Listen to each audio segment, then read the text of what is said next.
Welcome back to another Helm to Tower podcast. I have some pretty unfortunate news to start us off with here. Oh, no. Yeah, what's up? A second Rhulk has hit the tower. Oh, my God.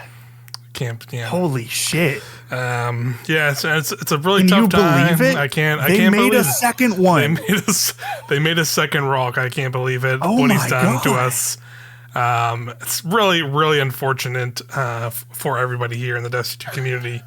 But we're gonna power through it and get to. We're gonna power through it and just keep doing this podcast. That's all we can do here. That's all we can do. That's all we can do to talk about Destiny 2, the video game. And you believe it? They made a second one. They made a second one. Yeah. And guess what? There's also 2 weeks. There's only 2 weeks left. Hey, shut the fuck up. Left till we we hop in and ready to play the final shape. 2 weeks left. It's Shut getting there. the fuck up. We got 2 weeks. Yeah. That was a very real reaction, just by the way. I You was not literally ready. just killed Ari right I there. was not ready for that. That I was extremely funny, Mike. I don't know if you just came up with that, but holy fucking shit. I was thinking about that for a couple days. I was Good. I was Yes, just like, you were. I was just Good, like, good. I was just like, I need Absolutely to do this. I need to do this. Anyway. Second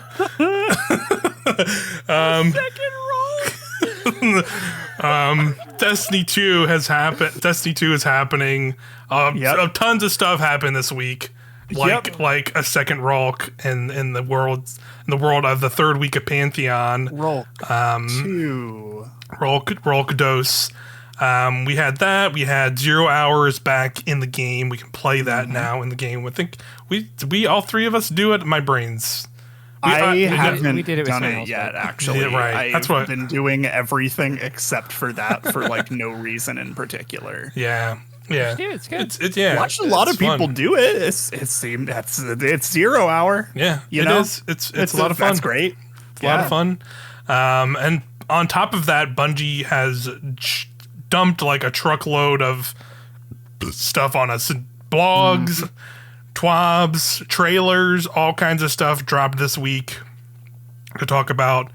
We have trailers for new exotic armor, trailers for new exotic weapons. I haven't watched the last one yet. I forgot.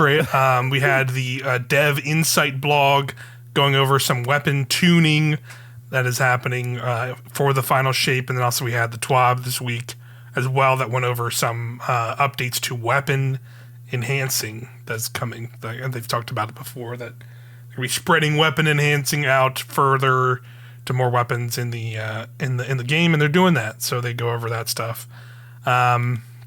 But I guess first off, before we get too much of the news, I was curious, are y'all starting your final shape prep? I know there's some bounty hoarding going on around here in these parts. Yeah, Tell us, Cam. How's I've it gone going? down a path that I didn't expect myself to go down.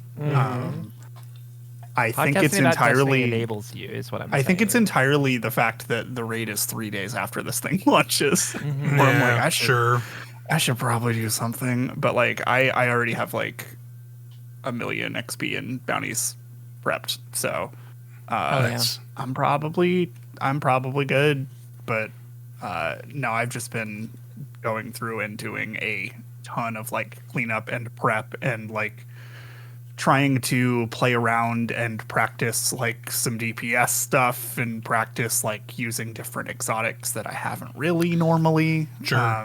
So just trying to get in the mindset of being as adaptable as possible come raid time, because no fucking idea what to expect there. Yeah, right. Pantheon has been very helpful with that, honestly. But yeah, that's mostly just kind of been what I've been up to. Nice. Yeah, I've done I would say I've done a more limited prepping, and that I haven't gone full blown bounty hoarding, but I have been hoarding the gunsmith bounties. Those are the only bounties I've been doing, where I've just been collecting all of those in my character and just hoarding those, because those are always nice to just get a big dump of enhancement cores. I have so many enhancement cores already, but I was just fuck it, I'll do it. At least get a little bump. And then the other thing I've been doing, because of the exotic changes that they talked about. What was it? We talked about that last week or the week before. I've been reporting up all of those exotic engrams, so I'm nearly full up on my characters getting exotic engrams, so I'm feeling pretty good about that as well. So be able to dump all that stuff and get these new exotics. Yeah. That we had revealed to us. Wow, that was a great segue. That was. Hell great yeah. job, dude. Thanks. Great job, bud. Thanks. That's right. We got some exotics to talk about. We got again. I haven't been doing anything. That's right. I knew you had already talked about bounty hoarding. Yeah, you already died at the opening of the show. So. I'm no longer on the podcast. You died. Have I'm sorry. Night, everybody. Rest in you. peace. Yeah, never forget or whatever. Never forget. Jesus. Good damn. Callback. Good callback. Yeah, or whatever. Or whatever. Whatever. Have you been doing anything, Ari? I know you did bounty hoarding, right? But what have you been up to as well? I'm back in the Onslaught mines. I'm trying to get my Lunas Howl and my Blast Furnace on. I've looped back around on the Dreaming City Ascendant challenges, so it's like I feel like okay, now I'm done bounty prepping. I could do the Europa ones. I could. You don't need to. So, yeah, I'm not going to. I'm tired of running those 3 strikes over and over and over again. They don't take that long. Yeah, but then you got to get the precision kills, and I just run off. You just load into a legend by yourself and just farm the intro, and then you quit. Yeah, that's what I've done in the past as well. Yeah. Yeah. Excuse me for revealing my toxic behavior. What I'll do is I'll load into one, and then I'll run off on my Sparrow or my cool kickboard now, and go to the lost sector of the area and just like run away from them. And the lost sector loads up fine. You just get precision kills in there by yourself. So look, we've all the other 2 people run the other strike, the strike and proper. And then once you get to the boss, they just bring you forward. It's fine. Yeah. Yeah, that works and too. then I leave because I don't want to do it. But yeah. I feel like because the week before Into the Light started, I like did all the titles. I've got Hair Specs. I've got the Defiant one, Queen's Guard. Yeah. I don't have the Lightfall title. That's like the only one I'd like to knock out because I just need the one thing. I have to do the thing in under 3.5 minutes or whatever. Yeah. Honestly, super easy. Yeah. It's just going to group. It's pretty easy to and accidentally do it also. Yeah. Like that was definitely a thing where just like, oh, this is going to be a pain in the ass. I remember like when Lightfall first came, we're like, oh, this is going to be a pain. And then like me, Nicole, and Jake like grouped up and we did it like as a group and was just like, oh, it's the easiest thing ever. Okay, we just did one blast. I think it's I just one of pulled those Mike things. and somebody else into running a partition with me, and I think we got it done in 4 minutes. Yeah. Cool. Yeah. It's pretty easy with just get some people and just There's some that I know are a little bit easier to do solo, like the stuff that specifically is just like Sparrow sections. Like you can absolutely crush through those by yourself. But got it. Okay. Yeah, I might just LFG it and see what happens. Yeah, I think there's a partition section for Fireteam Finder, so you could also just do that if you need to. So I know we have to talk about Old Pantheon, but I did New Pantheon with you guys. Or not. I did. We did Oryx. I did Old Pantheon with you guys. Yes. Yeah, we did Oryx. So I skipped Atrax. I've never done that one. So the easy one. Guess what? It's the 4 bosses minus the 1. That's it. Yep. That's it. That seems about right. But that was really fun. Yeah. It is definitely like super weird and exciting to like have such a swath of different variety in like a raid, basically. Like running a raid that's 4 raids or pieces of 4 raids. It's great. I'm excited to hear how your run this week went, Cam, but that was really fun. I don't think I'll ever do it again, but that's fair. I don't think it's a very like Ari type activity. I love raids and I love hard raids, but I just like I don't love the underpower stuff personally. Sure. And I got the Kingslayer title, right? Like I did the whole master rotation with King's Fall, which is probably my favorite, and I got the experience and I'm good, basically. Yeah. Right. So for Pantheon this week, I actually haven't finished it yet. My group that I normally run with is we're running after this recording. Nice. But I did hop into some Fireteam Finder stuff just to like see if I could knock it out like the other day, and we got halfway through, and then it just just people would just like randomly leave or just like stop really kind of contributing around A tracks, so we just never got A tracks done. We got 2 A tracks from a fresh thing in like 25 minutes, which is kind of fucking crazy. Yeah, like we got past fast, planets like our second try, which is fucking wild because I think that is like low key one of the like most demanding. Like I really do think that like planets is the wall for like every Pantheon run. It's a lot of coordination and a lot of stuff going on. Totally, yeah. And like if ad clear's not on it, like it just falls apart completely. It's I got through those 3 with platinum scores, and then just kind of fell apart. And then I tried running with another group last night from my clan, and we only really made it, I think, we actually only made it 2 planets essentially. So, I have spent some time doing the first half of Pantheon this week quite a bit.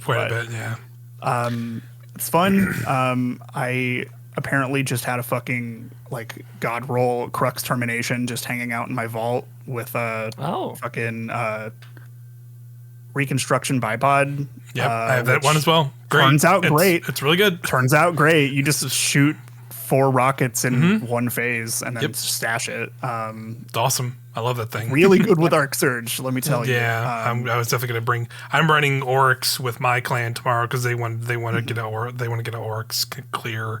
And then I think we're going to be trying to do Rhulk sometime next week. Yeah. So we'll see how that goes. I am still on track to get the title. My plan is to do what I can to get the title. That's like the one thing that I want to get done before the final shape. So we'll kind of see what happens. Yeah. There's I saw some like data going around of like how like all of the number crunching and stuff works out as far as like let me actually pull this up here. As far as like how much damage you end up taking versus how much you're like actually like outputting with like each of the different like Pantheon stuff going on. This week you take 59% more damage from enemies, and then next week you will take 87% more damage from enemies. So and if you have the 20% of the like shot caller or class warfare buff, then you only take 50% next week, and you only take 27% more next week. But that's that. Yeah. Yeah, that's fucking brutal. That's gonna be that next week is gonna be brutal. I'm really curious to see people take that final week on for sure. It'll be like a little bit different than like a regular contest thing, like because like there's obviously the surges and stuff, but like I know for contest Crota it was like the damage that you were sending out was like 25 under, but you were taking damage as if you were 20 under is how they have it kind of set up. Because if they did 25 out on both, then you would be taking like, I think 120% damage, which is no thank you. That's I think that's actually like that's like not a good idea. No way. Yeah.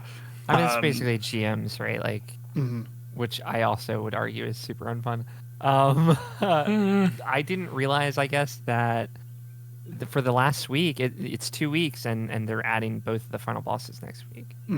So we're adding. That's great. Yeah. That's crazy. Yeah, they're having Riven and Ezreal next for this last week, so that's gonna be pretty crazy to see. Yeah, what changes they make to those, we'll see. Very curious. Yeah, I like.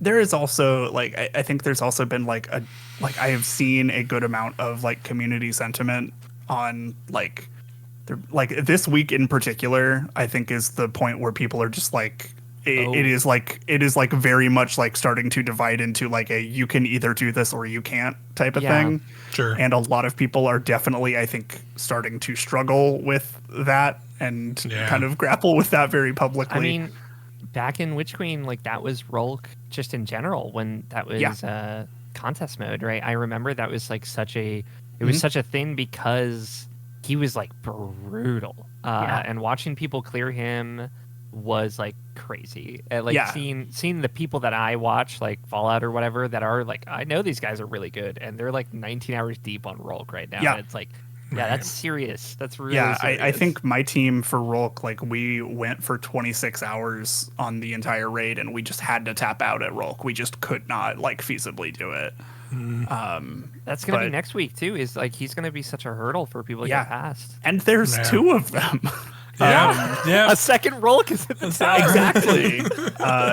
Like it's such a great, what a great twist on that fight. Also incredible. Perfect. Oh, it's so it is. I think objectively really the funniest and best thing they could have done. Yeah, and it's like he doesn't go. He's not like full blown copy, but like it's still like a menacing because he will just like straight up fucking walk up. He just basically, at least like I think he can like change who he's targeting, but like from what I watched, at least when I watched it, he like it seemed like he just kind of like pick somebody and would just follow him.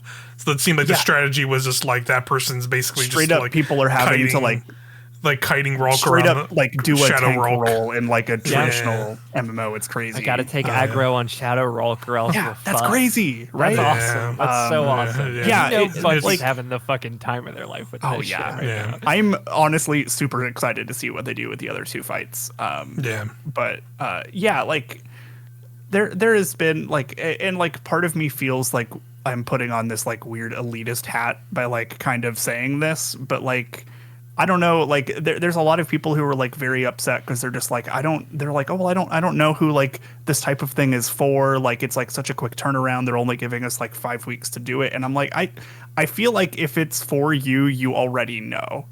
And it's something that like if it's not for you and you're not used to that, then I'm really sorry, but that's not really anything that they're going to be able to do about that. Right. It's for the people who are going to like you're going to go watch on a stream to like go compete in a day one race. Like those it's for those people, and I think that's fine to have. Like, I think that's okay. Yeah. 100%. Totally. It's like totally 100% fine for there to be things that like is not for everybody in a game. And totally. And for me, it's like I'm fine with it because it's like I think like between my clan, more than likely we can probably we're gonna do Oryx tomorrow. I don't think we're gonna have any problem doing Oryx. And then like I think we could probably do Rhulk because like half the team will be like me and the GM team, and like we're pretty like.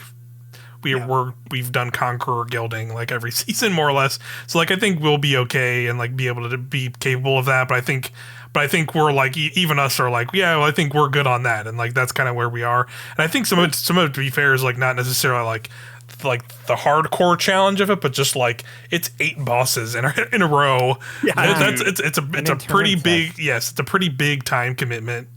Just and even like, on its own. So I'm very happy that the checkpoints are fixed. Because like I could absolutely see myself in a world where it's like, okay, like maybe across like 2 evenings, me and my team, we get past Rhulk. There is no way in hell at the end of all of that I am starting fucking Riven. Are you kidding me? Like that is tomorrow's problem. That's a sleepy problem right there. For Absolutely. Sure. Like I could probably do Nezarec fine, but like fucking Riven, man? Like, are you kidding? No way. When we did Oryx, like we got to Oryx and we just couldn't beat him, and it was like 4.5 hours deep. It was midnight, and I was just like, I'm just it's like this isn't happening. And then we got a group together the next night and managed to beat it within 30 minutes, right? It's like okay, we just needed some rest at some point, and that's fine. And I think that this one being across like 2 weeks, I think I do think that it is going to be like deeply punishing and absolutely the hardest week of Pantheon, but like the fact that you can space it out a little bit more and there's not as much of a pressure, I think is really nice. Sure. That definitely seems like an option for folks. It's like maybe you could do half the bosses and then like at one point and then do like the remaining 4. Like I could see plenty of people probably splitting it up like that. Totally. Yeah. That's why, I mean, I just want to highlight Into the Light as conceptually and how it's been executed just in general. Like, it is truly from point, like the top part of content to the very baseline, right? Like I Yeah. really feel like this is what every season should feel like as far as like the breadth of content. Because we talked about last week how it would be cool if the last 3 weeks of trials were the 3 new maps, and it's like now Endgame PvP has this whole kind of era of discovery and stuff, and they're doing that. Ends up, I don't know if they'd announced that beforehand, and I just forgotten. But they did. That is what they're doing, which is really cool, and I like that the PvP map playlist and this, and then Onslaught just as like this base activity, Onslaught Legend as like this thing is like kind of try hardy, goes above GMs, right? Like at the end of its difficulty for people that want to do that, and for people that want to get that badge. And then Pantheon on top of all that, and then 0 Hour and Whisper. Like it is such a good everything from top to bottom and everything in the middle type of release. That I really feel like this should be the standard of what they aim for as far as variety of challenge in content going forward for every major release. Yeah, I'm really hoping that, and like I imagine that a lot of this stuff is done already, but I am really hoping that they take like, because I do like fully think that Into the Light as a whole has been just a success across the board, I think. And I really do hope that they see and like take some time to like understand what worked here in order to like really make the episode something special. Because like we, as of right now, we straight up don't really know very much about them at all. And so I'm hoping that like some of the success and some of the stuff that we have learned, or they have learned while doing like Into the Light, with what I'm assuming is a pretty quick turnaround, all things considered. I'm hoping that a lot of this stuff, for sure. Yeah, I'm hoping that it, you know, it like kind of like lean, like I'm hoping that this is like a sign of like really good things to come, as opposed to like a panic, just hit all goodwill buttons and then, you know, then we're just back to the same old after that. Like that would be pretty disappointing. Yeah, I'm kind of with you. Like, I definitely, it's definitely a mixed feeling on that. Of like, I hope that's the case, but like, I know like timetables have always been like tough. Where like they're probably seeing this all now, and then like we're working on episodes for probably have been working on this, whatever this first episode is going to be for a while. So I'm curious if like we'll see any of that like, you know, come in this first episode. So I'll be curious, but I do agree that like I think like. It's like even like a month ago, I don't think like, well, I guess maybe it's been like a little bit more than a month ago now. Like, I don't think anybody really expected Into the Light to be like this, like much of a like turnaround for like the positive sentiment for the game. And like you said, the breadth of content that's available to love it. Just do stuff. Like people like it quite a lot. And just a lot of fun stuff to do. And were like really hot on the idea of Pantheon until like the first week dropped, honestly. Because like I know a lot of that was them just kind of keeping that stuff a little bit like closer to the chest. Because a raid team do love its secrets. I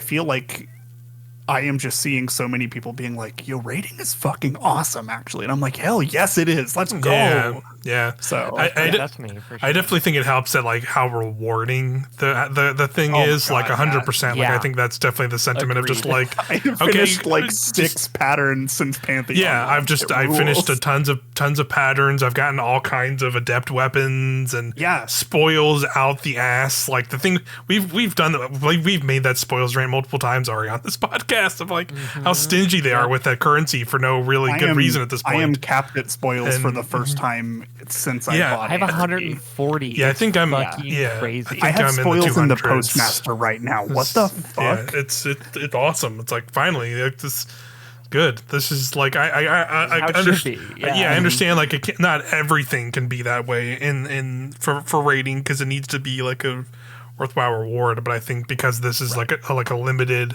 event and it's like definitely a bigger challenge. Like it feels like a good rewarding experience. Like just to do that stuff for sure. And there's a little bit for everybody from every levels, and then like all other things in Destiny, we can just not mention Gambit. Anyway, let's talk about Yeah. some exotics. We got some new exotics. Remember, I made some transition earlier that I already forgot about, and then we got some exotics to talk about. And I just started talking about rating. It's fine. I had to interject and be like, I did stuff too. That's all. Yeah, but no, there's we got a preview of 3 exotic armor pieces, one for each class. They're all chest piece armor, which is cool. My clan was talking about it. I don't know if y'all realize that this is the first warlock exotic chest piece since Beyond Light. Season of the Chosen. Our Season of the Chosen 3 years ago. 3 years ago. So that was pretty insane. Realizing holy shit. Battle Harmony. Yeah, that's right. All that time ago. Much like most warlock chess pieces, it seems entirely whatever. So. Yeah. It's definitely all of these do. I'm just gonna throw that out there. I think I'm most curious about the hunter one, but we'll get to all that. But sure. I think the warlock one is in a similar sense where I think people obviously we watch this trailer. It's like, okay, the warlock has the chest piece. They throw 3-strand melees at an enemy, and then it just makes a massive suspending blast that goes out there. Again, they have not given us the full breakdown of these, so we don't know if that's how it specifically works. But that's just from the video footage, that's what it looks like. And if it turns out it fires in the video, it's always after 3 hits specifically. Yeah. So that's what we're all kind of assuming. I like somebody's idea that maybe, just maybe, the suspending burst is dependent on how many melees hit and that's kill. My idea as well. So it's maybe if you throw one and it kills something, you still get a burst, but it's kind of tiny. Where if you do all 3 into an enemy and that kills them, or it could be just they did it on certain sizes or types of enemies. Maybe if it's you get a melee kill on a big champion enemy or a big boss tier enemy, it makes a bigger burst. Because I noticed that too, where it's I think in one the main shot they show is they do it into an ogre, and all 3 shots hit the ogre, and it does a huge blast. So maybe there's something else to it there. We just don't know for sure. Yeah, I think the thing, and I've seen a lot of sentiment on this, and I also kind of agree. It feels a little disappointing because Weaver's Trance literally exists. It just does. It just does it already, but it's on a kill instead of hits, which sure, fine, whatever. But I'm already so trained that if I have Weaver's Trance going, granted, I'm usually using Thorn or Osteostriga, right? I already know, okay, shoot the little guy first, right? Because then it'll actually proc and take out the big guy. So it just feels like I don't necessarily there's probably something neat and interesting you can do with it, but sure, the poison build is already so effective and it just kind of already does the same thing, and necrotic grip is cooler anyway. So it is a gorgeous piece of armor. It looks great. It does look good. All of them look great. I do like the look of it. Yeah. It does. Cool. The second zoom in shot is just of this warlock's boobs, which is also really fucking funny. It's really good. Finally, sex in Destiny. Finally, they did it. She looks great. I'm not even here. Hold on. I'm gonna not even attempt to pronounce the name of this unless you two I got it. try. I got it on lock. Yeah, go for it, Ari. Matiodoxia. Okay. Actually, I think you nailed it. So I know I nailed it, baby. Yeah. Let's go. I was gonna Google it and see if I could get the the robot. Matiodoxia.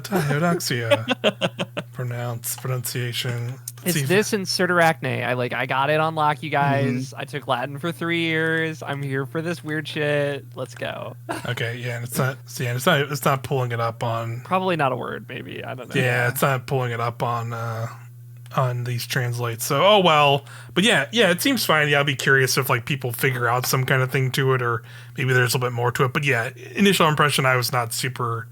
It would not make me I immediately be okay, time to make a strand build. Let's go. It's entirely the fucking what's that British oh, it's the fucking Top Gear video footage of interesting. Anyway, that's kind of how I feel about that whole thing. Yeah, for sure.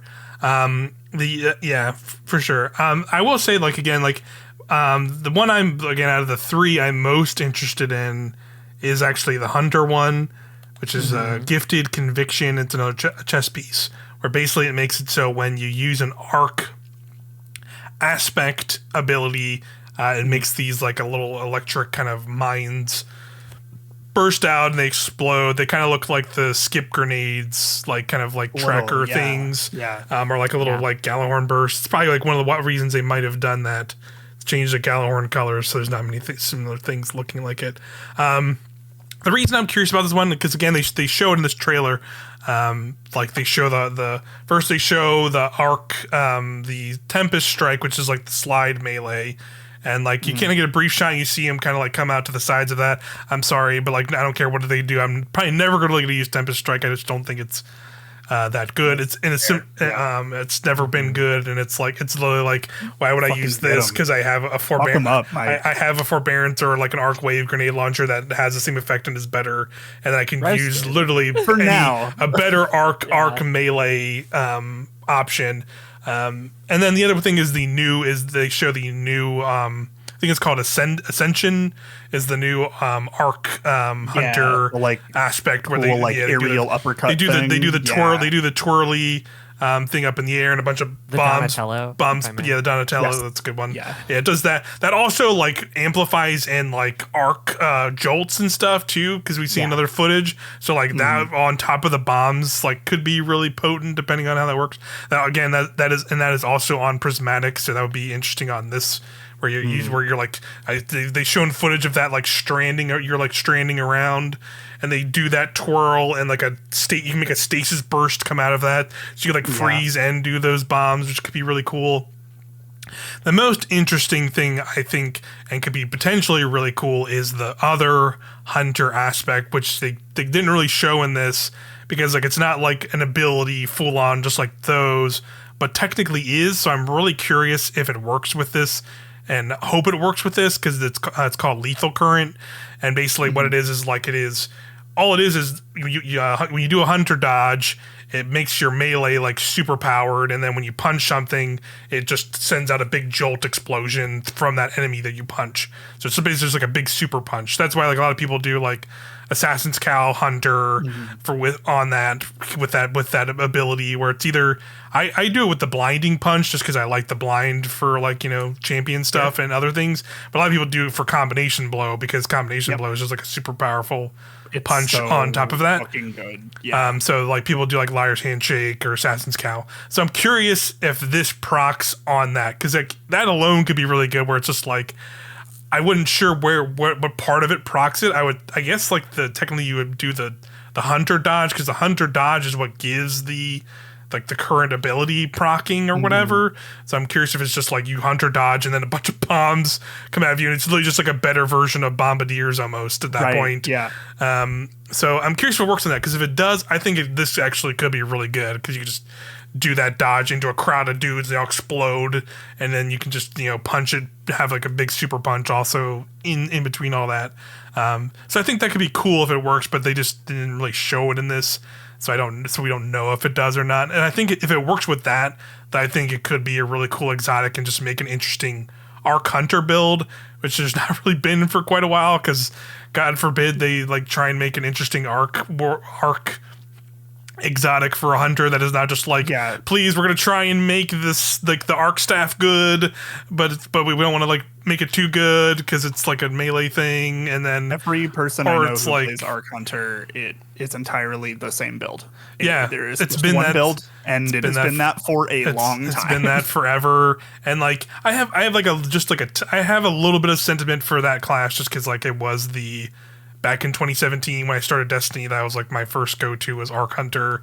So like it was really good in early year one Destiny 2, but they've like just made so many changes and like nerfed it in various parts where it's just like not as potent as it used to be, and they've just not made interesting exotics for a long time. Last one was like Blight Ranger, and they've tried to change that thing multiple times, and it's still just not like a good exotic ever. So I'm hopeful that like this has like some interesting build potential with this stuff. One other thing I caught in the trailer, which I saw people pointing out too, is you can see the hunter using a hand cannon, and it is very much the Better Devils, which was a D2 year 1 hand cannon.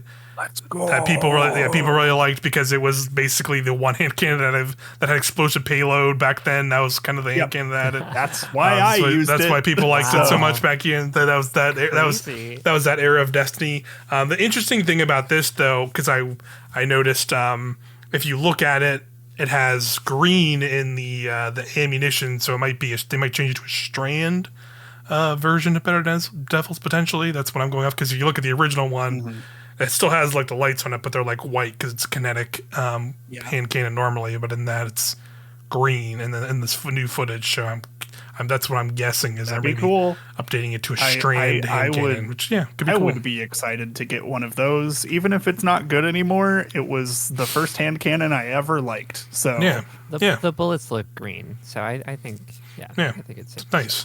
So yeah, I think so too. So that's pretty cool. If that's the case. And yeah, I'm hopeful this is a good exotic, but we'll just have to, again, similar to the Warlock one, it's like, we'll have to wait and see once it's out and start using it. And this third one, Titan one, definitely the coolest and flashiest of the three, for sure. Aesthetically pleasing. But it's definitely like, okay, let's see, let's see, I'm curious of the actual use case of this, question mark. In a lot of ways, still feels like a PvP exotic. Yes, 100%. I saw somebody 100%. Talking about this thing being like, okay, but like, who's got odds on if this thing is disabled for day 1 raid because they found some way to like accidentally break through immune shields or something? Yeah, or like some. I made that joke in our Discord. Okay, cool. I've pretty much seen it. Yeah, everywhere. Honestly, where it's just hilarious. like everyone's like, oh, this will continue the trend of a Titan exotic coming out and being super broken.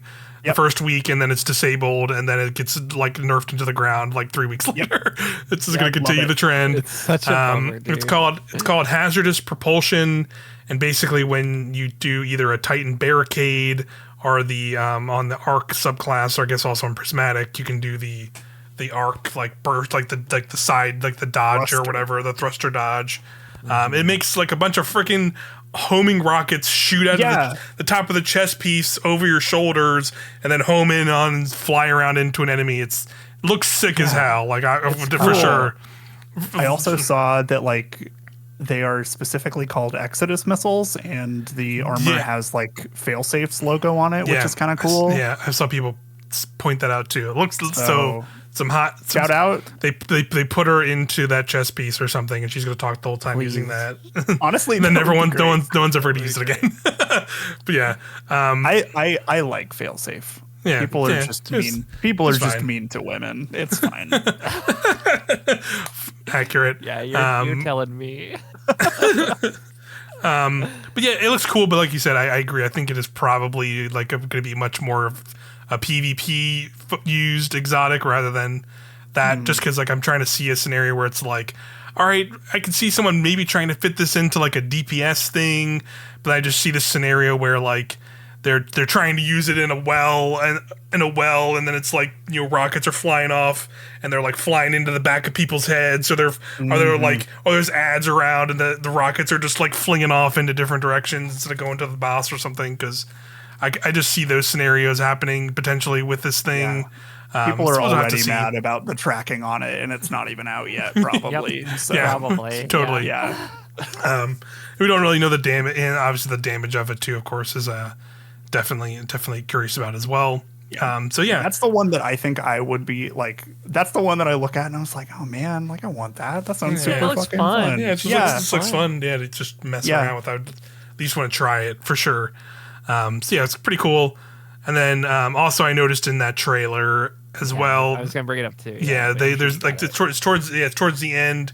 But you see at the end of it, you see a Titan like put their barricade down, the rocket shoot off, and they have a new rocket launcher in their hand. And then the rocket, people pointed out that it has the same body type as the Black Armory rocket, but it looks like it is a new, like some kind of new, either a new version of that, or it's just using like the same model and it's just some new rocket because it's all like because it has like the same visual, but it's all like new colors and like new lighting effects, and it's all like white and glowy. It looks cool. But yeah, that's some kind of new rocket. I was going to point out that the Titan is using what appears to be a new stasis 2-burst hand cannon. Yeah, no, we've seen that in other stuff. I brought that up before. Have we seen it? Okay. Yeah. And because at the end, it looks like the same one that the Hunter is holding in the key art as well, which I was like, yeah, that works out.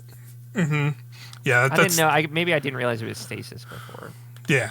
But yeah, it's we've had it in some of the previous footage. But yeah, that's those are those exotics. They look pretty cool. I'm fine with them. Like obviously, I think compared to getting class exotic items with mix and matching perks, they're maybe not as like, oh my god, but like these still look interesting at least. And I want to check them out. Like I will probably still go after them, and definitely curious about the Hunter one, and then. We'll see if the Titan one becomes a menace in PvP, probably. Yeah, we will find out for sure. But that's not all the exotics we saw this week. Whoa! They also gave us 3 trailers for 3 exotic weapons. I think they guns, 3 guns. They talked about all of these. Yeah, they've talked about them before in like I think they were all in that first final shape reveal. They just like didn't show anything. They were just like, here's some ideas that we have. And they're coming. These are good ideas. So and now they're here. So we got the return of another D1 exotic. It's the Kvostov auto rifle. I think this is a new this is like a new thing for it though, right? Like I don't think this was the thing it did in D1. I don't know if either of you know off the top of your heads. I have no idea. Yeah, I remember in D1, like a big part of it was it had like a lot of different scopes and like modifiers. Like modifiers, right? Okay. I never got Kvostov in D1. I didn't get most of the exotics, but that was definitely one I never touched. Obviously, it's also the auto rifle you get in the very first mission of the game. Is like broken. The first gun you ever shoot in this game. Yeah. Right. So that is kind of where the sentimentality I think for it comes for mostly, even more than the D1 one. For sure, that makes sense.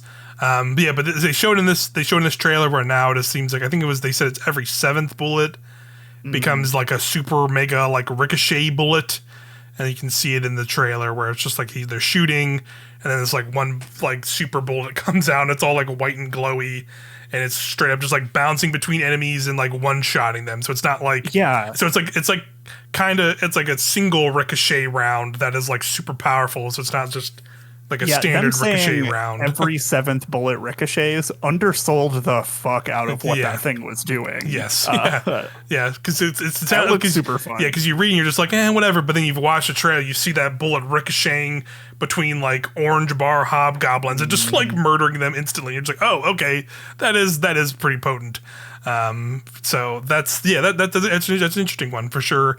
And like I could see them maybe reprising that idea of it's like customizable by making like a craftable exotic and maybe has some other stuff going on. I think 100% that's going to happen. I'm looking at the page for it for the exotic in D1 just out of curiosity, and it has no exotic perk, but it can be fully customized from like the firing modes. Like it has a automatic burst fire and semi-auto mode to the RPM to stat modifiers. So I think that is pretty cool for D1.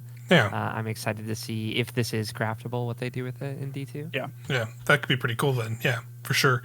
Then the next one they showed up was a heavy trace rifle called a Microcosm. That seems pretty cool. Triple traces, baby. Triple trace meta is here. Cenotaph Warlocks.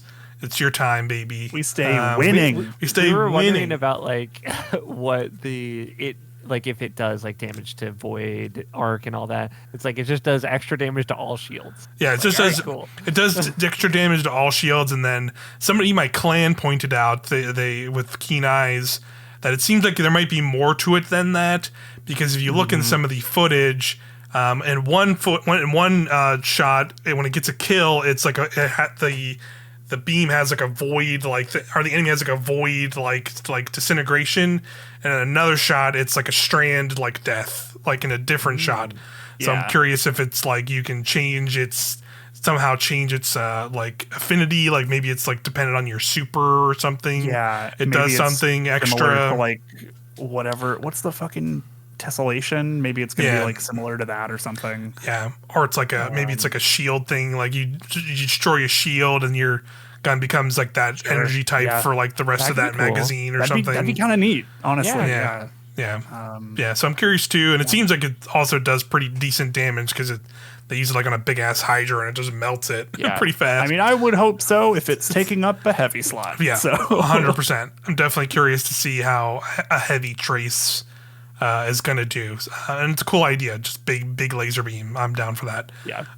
For sure. So, yeah, that looks interesting. Give me a heavy sidearm next, Bunchy. Let's finally. do it. Oh, hell yeah, dude. I want Big Rat King. It's just called Big Rat King. And it's just it's just kind of Rat King, but it's just bigger and has like a bigger rat on it. That's all I want. And the recoil thing is fucked. Let's fucking go. Let's fucking go. I'm in. Sold. I'm sold too. Give me that give me Big Rat King. I need it. Then the last one they showed, it's again the one they talked about in the blog where they just went, hey, what if we had a sniper rifle that shot a golden gun shot? Mm-hmm. And here it is. It's called Still Hunt. And it is an exotic. I don't think they said it was like a heavy one, so I think it could just be an energy slot. Freaking exotic where you see a guardian just get like basically like 3 sniper kills and then they just charge it and then it becomes all fiery like a golden gun and they fire off like multiple shots, so it's not just like a blang blang one shot like whatever. It like has you get like multi gun like freaking golden gun shots out of it, so that's pretty nuts. How is this gonna be brought in is like what I'm sitting here wondering. What does this mean? Does this have some kind of like synergy with Celestial Nighthawk? Does it not? Like, I really hope it does. That would be so cool. I hope so too. It feels like a missed opportunity if it doesn't, right? Like, totally. Yeah, 100%. Could you maybe just get one shot, but like it's just like a one big super shot. Yeah.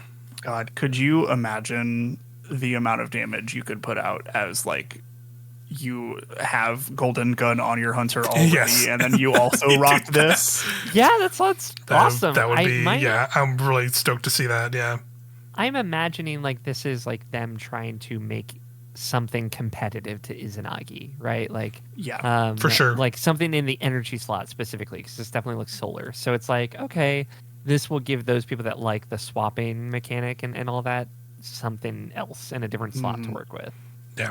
Yeah, I'm really curious about this too. Really cool though. I'm here for it, and like in a similar sense, it like lets you technically use a golden gun on their class. That was the thing they said. Like any class can have a golden gun. That's kind of like what they were saying in like the kind of little marketing and like social posts and stuff. Which is like, that's cool. That's pretty cool too. Hunters in shambles. That's right. They're ruined. But like, but I think that would then go the other way though, which would be really cool. Where like any class could use it, but then if it does pair with Celestial, then like it has an extra bonus to Hunter and fits in with them. So like that'd be a cool way to like do that. Like I think so too. Yeah. Yeah, and like that could mean like maybe the day will come where like other like super-esque exotics come that like encapsulate like a super from a class, but like everybody can use it. But then they have other things. Like I'm thinking, like here's like Nova Bomb grenade launcher. Nova Bomb grenade launcher, or like a rocket, like a Nova Bomb rocket or something. And then that is kind of that'd be sick. Yeah, sort of, kind of. Chaos that's true. Reach trace rifle. Chaos Reach. That is cool. Trace rifle. Yeah, that'd be sick as hell. A behemoth super. Grenade launcher. Never mind. I was about to say a glaive that does a Titan bubble, but that exists. So. Yeah, it literally it does exist, and it still is kind of a bummer. Yep. But these all look great. These all look pretty great. All those 3 exotics look pretty fun. And then we know this. I'm sure there'll be other exotics we don't know about. Of course, there'll be whatever the fuck that raid exotic is going to be. I'm really curious what that'll end up being. Really that could be really cool. Yeah. It's just the witness's face. You just hold it like a fucking Medusa head. Yeah, I was thinking you literally rip some sick fucking clouds, and it's just you just shoot like you just shoot like fucking cloud faces out of a gun or something like witness cloud. Smoke. It's just like big smoke blast or whatever the fuck. It's just like the most most elaborate vape pen you've ever seen in your entire fucking life. Go. Yeah, hell yeah. I'm sipping and ripping. Just ripping fat fucking clouds on the fucking bacon. Right, yeah. Let's go. Just I'm ripping fat clouds for DPS. Let's go. Let's rip that cloud for DPS. That's gonna be hold on. I gotta do some sub ohming here on my vape rig so we can really dial in these damage numbers. That'd be so incredible if it actually does end up being that. So sick. This episode is going to kill Ari. Where is this coming from? I mean, yeah, we're just We're just vibing, It's fine. Like, it's fine. I really shouldn't have drunk this episode. This always reminds me of the random nights where I play with my friend Eric Sap when we randomly do Gmod nights. When we occasionally do like Gmod things, and he just does like, and we've made these like horrible like PNG creatures that like chases around maps and shit. But like one of the mods we have is straight up just like a dumb vape mod, where you literally just like you just pull out a vape and just like make a big smoke cloud. So we're just like fucking Tom and Jerry or like Among Us models, just ripping fat clouds. But like for whatever reason, one of them though just has like a voice line attached to it, and it's some random guy going, "Go green, go green, go green." so we're just be smoking, dude. Let's go, baby. Go green, go green, go green. Yeah, smoking on that grand shit. Baby. You're gonna listen to any episode of Helm to Tower. Or listen to episode 41. Anyway, that's the one. This is the one where it came together, and because Rhulk hit the second tower. Exactly. But yeah, we got some blogs to talk about now. For Destiny 2, we got some weapon tuning preview to talk about. Their tuning, of course, some weapons of all that stuff. Huge. Everything's getting nerfed, as it turns out. Actually, not that much is getting nerfed. Like I think people are a little bit misconstruing some of these things that are happening in here about that stuff. It's a dead game for dead people. Damn. I hate to see it. Ghosts specifically. But yeah, they're doing like I think it's a pretty big change here. First off, that they go over to in this weapon tuning blog is basically basically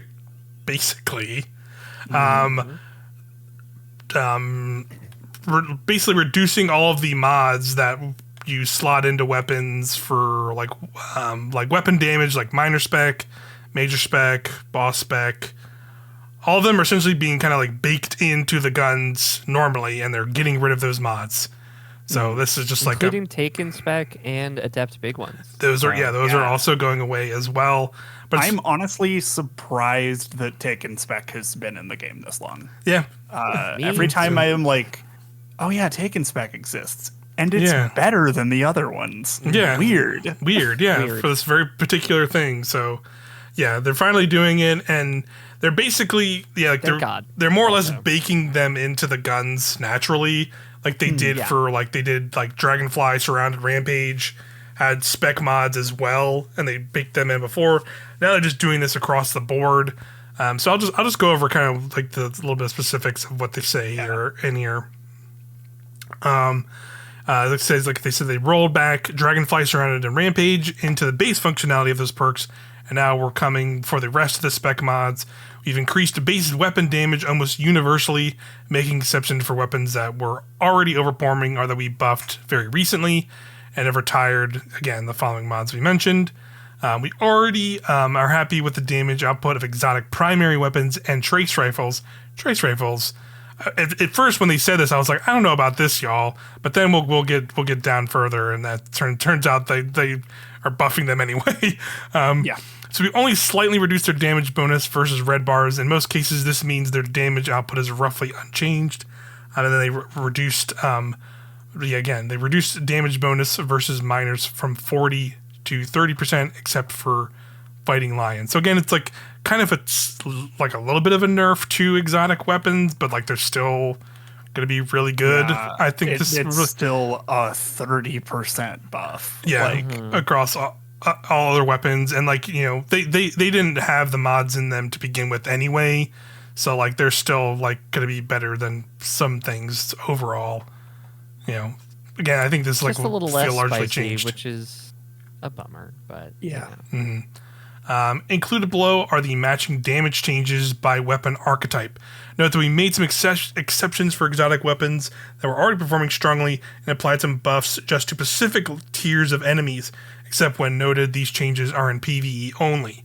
Also note that because exotic weapons can equip mods, this gives them a larger relative buff than legendaries, e.g. Risk Runner's maximum possible damage is increased 10% versus Red Bar's Bashir's Wrath is increased by 3%, in effect because it is no longer slot a minor spec mod. So they're just basically saying like most exotics in cases are still like getting kind of evened out, or in some cases like slightly more damage compared to those because of the mod changes.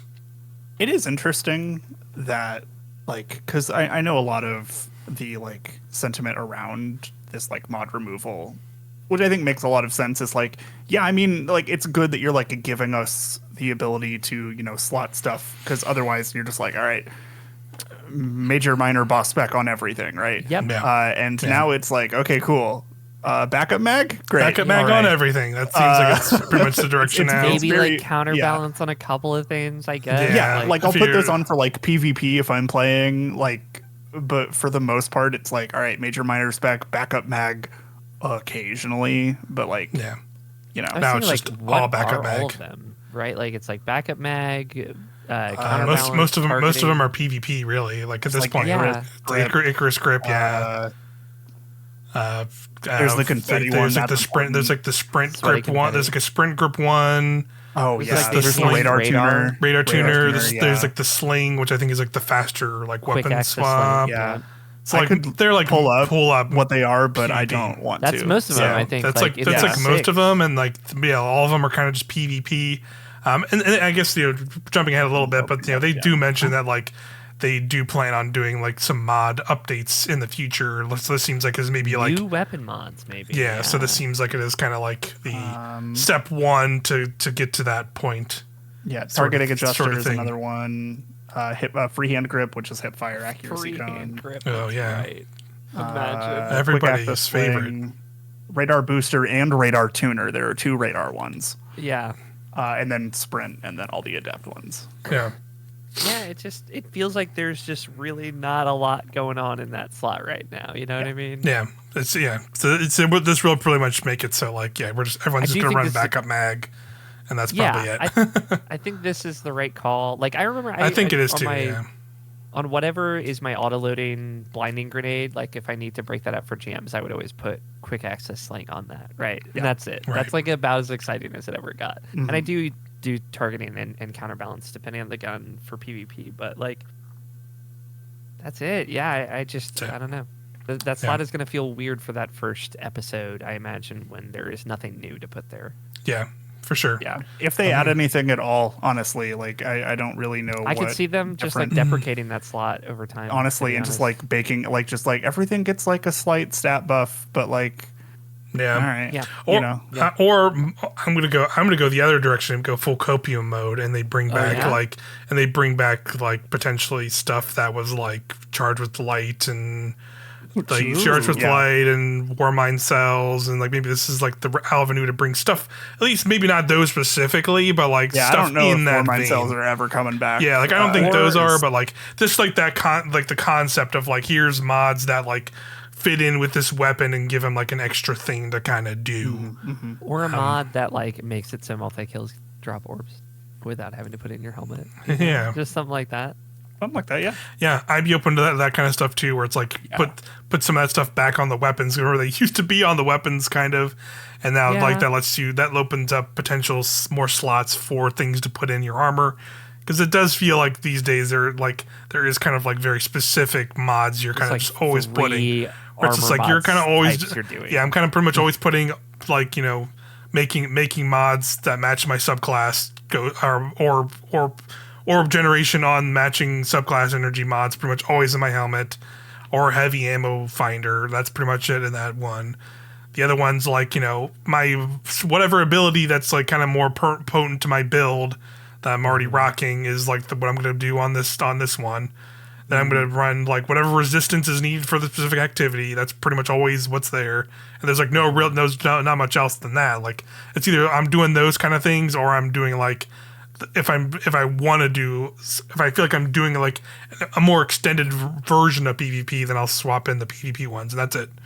And like it's streamlined, and like I think it's like people can make sense of it easier. It's more approachable, for sure. But like it's definitely like a little less exciting in some regards as well. At the same time, now like the building is happening in your subclass. I feel like with your exotic choice. So like, which is fine. I think that shift is okay, and I don't necessarily I don't agree with a lot of people on Reddit. Let me tell you, evergreen statement. Yeah, evergreen statement. I've had like 2 comments posted in the Destiny subreddit in the last 2 weeks, and both of them have had like 400 upvotes, and I'm like, what is going on in there? What is happening? One was like a thread that was like, what's a perk that you see that's an instant dismantle for you, which was a very interesting thread, and I said perfect float with a sad face. Yeah, perfect float. Or offhand strike is also one. Yeah, there's a lot. Slick draw, hello. Slick draw, goodbye.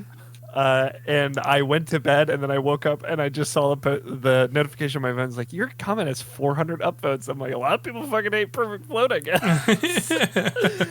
By the way, the answer for me is opening shot, because why would I use that in PvE? Thank you. Yeah. Fair. Also very fair.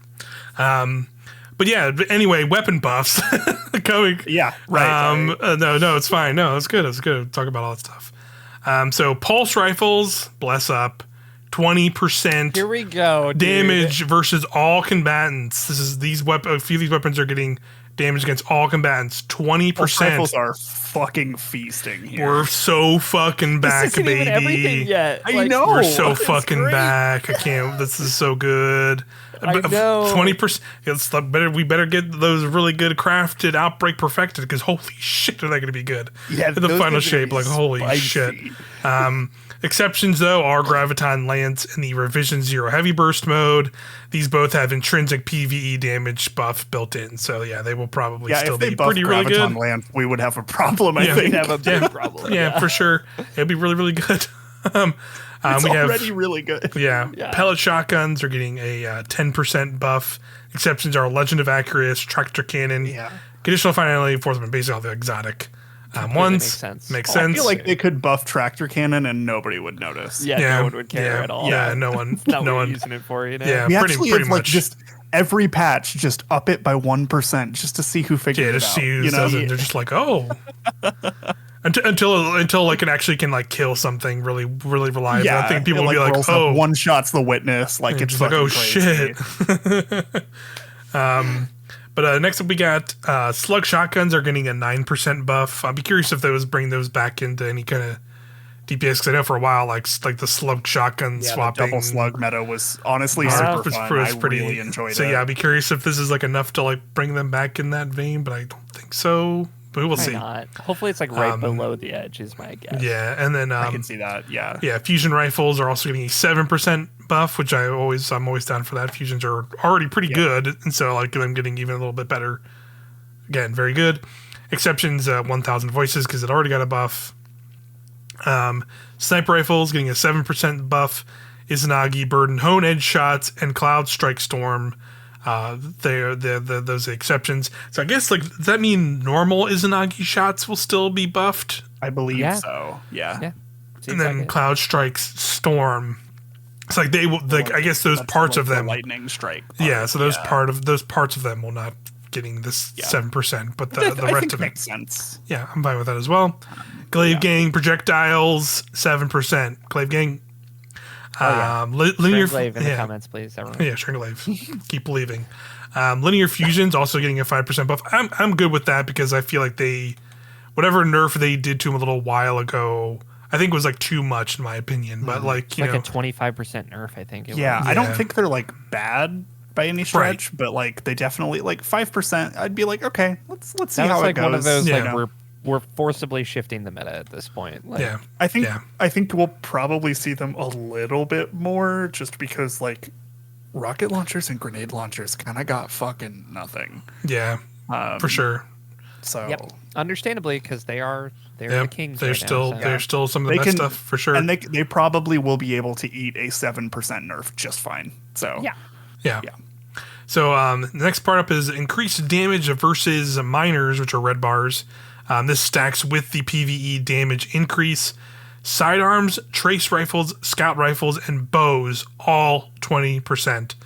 I actually really like specifically sidearms, and sidearms are also like they're already sidearms are great right now. Yeah, so they're going to be like even better. Like this female's like at that meta shift of like they've been slowly. I feel like they've slowly been taking place of like SMGs, and I feel like this is like the moment where it's like, okay, we're just bringing these over. We're just bringing these over SMGs now because like trace SMGs. Rifles 20%. Trace rifles are going to be. I think it is warranted though, because all the like trace rifles. I agree. Trace rifles are good in some activities, but it's like pretty noticeable when you start getting into like higher tier stuff that they just like they fall off super hard. Absolutely. So like I think this is like they're going to be like significantly better, but I don't think they're going to be like insane per se. It's just going to be, I think like maybe like particular ones might be really really good. Like I think the Root of Nightmares one is going to be one I think people are really Cautious Dejection or whatever. I think is going to be like super strong. I'm interested. I imagine people will probably bust out Aggers again. Yeah, that'll like really hot for a minute. Yeah, for sure. That one definitely will be very interesting. I saw the comment that Bungie got a full expansion cycle's worth of gun data in 1 month thanks to Onslaught, and I just really love that idea. Like everything that was used in that, they're like, okay, yeah, all right, now we understand. I mean, probably, honestly. Probably. A lot of people came back for this mode, so I could definitely see that. Yeah. And then like the other, shout out, like I was sicko today and played a couple hours of Trials and got.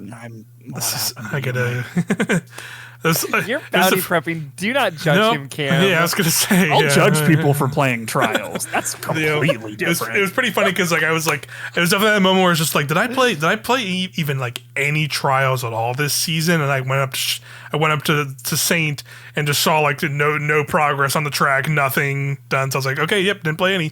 Very funny. 6 months of no Trials. Like the last time I played was whenever they put that one armor set, the most recent armor sets in, which I think was last. I think that was during Season of Witch. Yeah. So like that was one of my sicko moments where I think I was just grinding the armor. But I played a little, like it was just like a couple hours. I did not like do like I didn't like reset. Like I think I got like maybe halfway into the track. I got to the point where there is like a trace rifle on the thing, and the roll on it this week like sucked, but I got that, had 5 engrams, put 2 into the trace rifle, and then 3 into the grenade launcher because I also want a really good strand grenade launcher from that, and I got subsistence threadling on it. And I was like, great, gonna keep this one, perfect. So I'm excited to use that with the final shape. And then next up we have auto rifles, pulse rifles getting 15% again.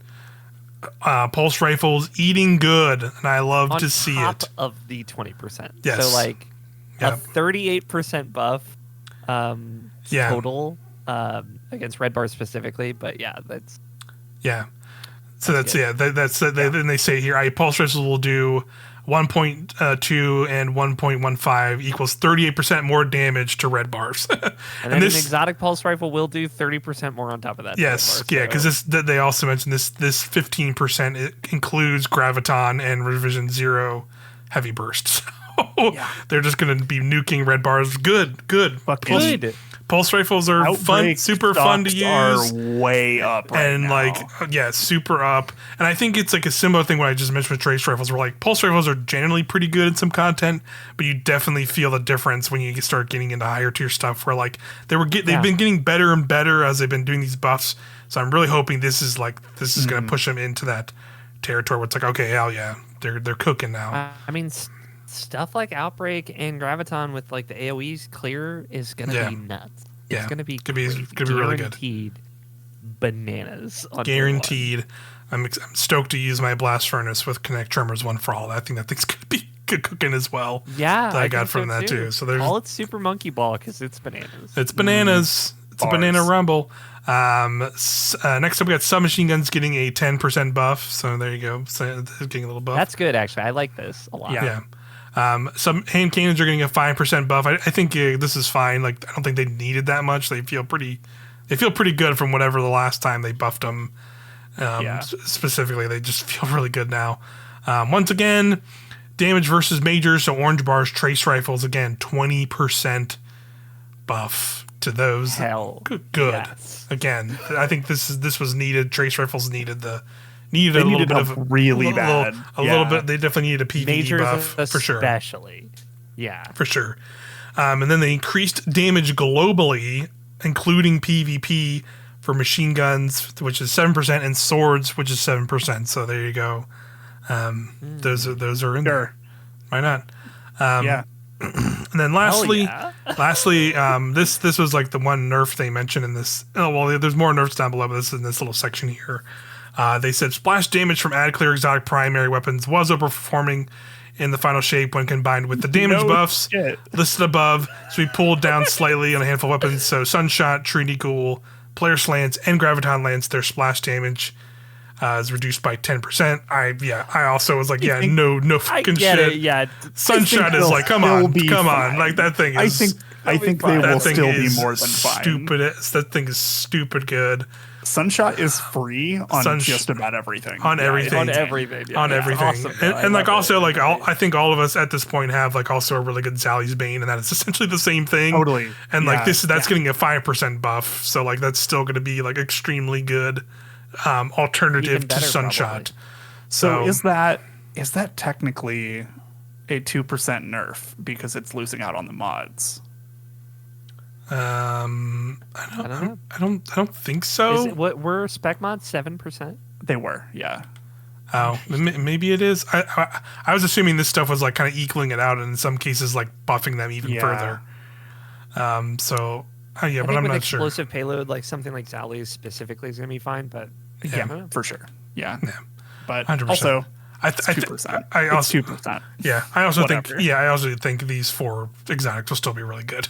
They will be fine. Even with they will be more than fine. Yeah, for sure. This is fine. For Trinity Ghoul, like especially Graviton, especially Sunshot. I just love Sunshot, so I'm always sad. Sunshot's insane. Yeah, it's great. Let's see. So they're doing some more adjustments here. So they say several releases back, we gave kinetic weapons a substantial damage bonus in PvE to account for it being hard to use them in subclass builds. In general, we're okay with leaving this in place until we have a better defined role for kinetic weapons, but the bonus damage versus boss tier combatants was making it hard for weapons of other damage types to compete. Definitely agree there. Kinetic damage type weapons no longer deal bonus damage to bosses. Damage to other combatant tiers is unchanged. For example, a kinetic sniper rifle and a stasis sniper rifle of the same subfamily will both deal the same damage to a boss. So I think that's generally a okay change, because I kind of agreed with that, where it's like that feels very targeted towards Izanagi specifically. Izanagi and also the Supremacy as well. Yeah, because Supremacy, the kinetic tremors Supremacy was like really good. Sniper kinetic tremors on 2 shots. That's crazy. I gotta like level up my craft one of those. It's a super good rotation based like kind of thing. And then let's see what else we got here. So these are quality of life changes to several weapon types. So here we go. They updated the heavy, adaptive, and aggressive burst weapon intrinsic names to match burst count. So you go. So now you'll see like 2 heavy burst for sidearms, hand cannons, and pulse rifles. 3 burst adaptive. 3 burst are adaptive burst. Okay, that's a little confusing because they're like 4 burst, aggressive burst. So they talking. I think they're like changing the names of them to, So it's so as opposed to like aggressive burst, it'll be 4 burst. 4 burst. Yeah. Okay. For example. Right. That makes sense. That's what I was thinking, because it makes sense, because if they just call them heavy adaptive bursts or whatever, that wouldn't really help if you don't know the numbers of the bursts or whatever. So I think 2 bursts would be nice if they include that. But the 2 burst heavy burst is going to be sidearms, hand cannons, and pulse rifles. I don't think there's any legendary 2 burst heavy burst pulse rifles besides Graviton, right? So maybe Yeah, maybe they're gonna make as some. well. There's no legendary. Yeah, so maybe they're gonna make some new ones of those. That'd be interesting. Sure, it's on the docket. Sure. Every weapon archetype that is possible is on the plan. I think. Yeah, for sure. There's 3 burst adaptive bursts, which is also sidearms, linear fusion rifles, and adaptive pulse rifles. And then there's 4 burst aggressive burst, which are pulse rifles as well. So, just slightly better naming convention for all those. Remove the foundry names from the Vice Rapid Fire, Hockey Precision, and Amalon adaptive weapon intrinsics. So that's interesting that they're removing the foundry names. I would be interested to know why. How where it says adaptive burst and now it says Omalon adaptive burst, but it's just still an adaptive burst sidearm. I think that's just condensing that a little bit. Okay. Yeah. Yeah, because I guess I was mixing up that they were. The foundries are more so for the origin perks rather than that thing. Yeah. So okay, I think I thought this was for the origin. Yeah, perks. that's never mind. Yes, not the perks, again, but the intrinsic. The that's fine. Yeah, get rid of that. Nobody cares. I think I think I was in the same brave wavelength as you, Cam. Is why are they getting rid of the origins? I read this twice as well. Okay, never mind. That makes weird. That makes sense. They're just 4 guns that fall in this category. So yeah. Scout rifles, they're updating the hip fire reticle to better show accuracy and aim assist state. Specifically for Dead Man's Tales buffs later, I think. Very specifically. Yeah, man, somebody. Yes, I think it was whose video I was watching. They were talking about these, and just somebody just went man, they really like Dead Man's Tales. There's just one person there who's really into it because it gets changes literally every single freaking season. It's a cool gun. Yeah, it's a cool gun. I get they it really for want it to be good. They want it to be good but not broken, and I appreciate that. Yeah. Hand cannons, some aggressive hand cannons struggle to compete with the stats of top tier examples. Cough, Igneous Hammer, Cough. Yeah. Mm-hmm. So with Criminal's Dagger and something new returning in the final shape, we updated their stats. So Criminal's Dagger is the Iron Banner hand cannon. And something new is that Solstice? Solstice one. That's the Solstice one, right? Yeah. Mm-hmm. So they're increasing the stability of them, stability handling, magazine size across the board, and Criminal's Dagger is also getting increased airborne effectiveness. So just making them a little bit better so they can kind of compete with other stuff. So that's cool with that. Low inventory sniper rifles were a little too low in PvE for our liking, so you've increased the minimum reserves from 14 to 17 shots, and the maximum reserve is unchanged. I'm not 100% sure which snipers they're referring to. Yeah, what snipers? I think probably heavy burst or aggressive, the succession and stuff. That's what I'm here. I have dim up. Let me see if I can scroll through and see something with 14 reserves. I can't even think of that. I feel like succession was one. Yeah, maybe a succession. Didn't they have? So I know they did a huge buff to rapid fire frame reserves. Yeah. So let's see. This just says. This doesn't tell me the full. Dang it! It just tells me the magazine size. Yeah. I'll see if I can find it. But yeah, I would guess that too, though. Ari is probably maybe that one. Succession might be one. There's that sniper. There's Cobb. There's that stasis. I think it's Chosen, or is that was season of Risen? Thoughtless. Yeah, the stasis one. I know there's the trials one also. I don't know if that includes that one. I don't know if these are the ones they're specifically talking about, but they're. I just pulled up Dim and I'm searching snipers and seeing what comes up. So we'll see. We'll see what that ends up meaning for those. But hey, that's also means those might be better damage options as well in PvE, which could be cool for longer damage phases, especially. Yeah. Linear fusion rifles or the adaptive burst linear fusion rifles are strong, but in some cases are quite hard to control. So they're reducing the fire animation kick for adaptive linear fusions. So that's good. So that'll probably make Storm Chaser and I don't think Cataclysmic is one, but it's Storm Chaser and then Storm Chaser, the new one. God damn it, camera. Doom Petitioner. Doom Petitioner, yes. Yeah. And That's a good one. From Ron, which I just got crafted thanks to our Pantheon run, and I can't really remove it. It's good. It's a good one. That's solar one. The solar one. Yeah. What's confusing here is that they said right above this that they were changing them to adaptive burst linear fusion rifles. They were aggressive burst linear fusion rifles. The intrinsic. So me reading this, I'm like, what the fuck are they talking about? Yeah, for sure. But then next up we got waveframe grenade launchers. They deal competitive damage as of the Destiny 2 Into Light update, but some stats on these didn't have gameplay effect in the past. We're adjusting the blast radius. So they're making it so like the blast radius basically makes the waves of the waveframes wider, depending on how big your blast radius stat is. So mostly it says the size of the wave is not affected by blast radius, so mostly affect the width of the wave, though the length and height will also be scaled. The default display stat of the blast radius has been changed from 100 to 50, where 50 represents the previous baseline. Any stat over 50 will result in a larger wave segment than was possible before. Special ammo waveframes overperform as add clear weapons in their current state.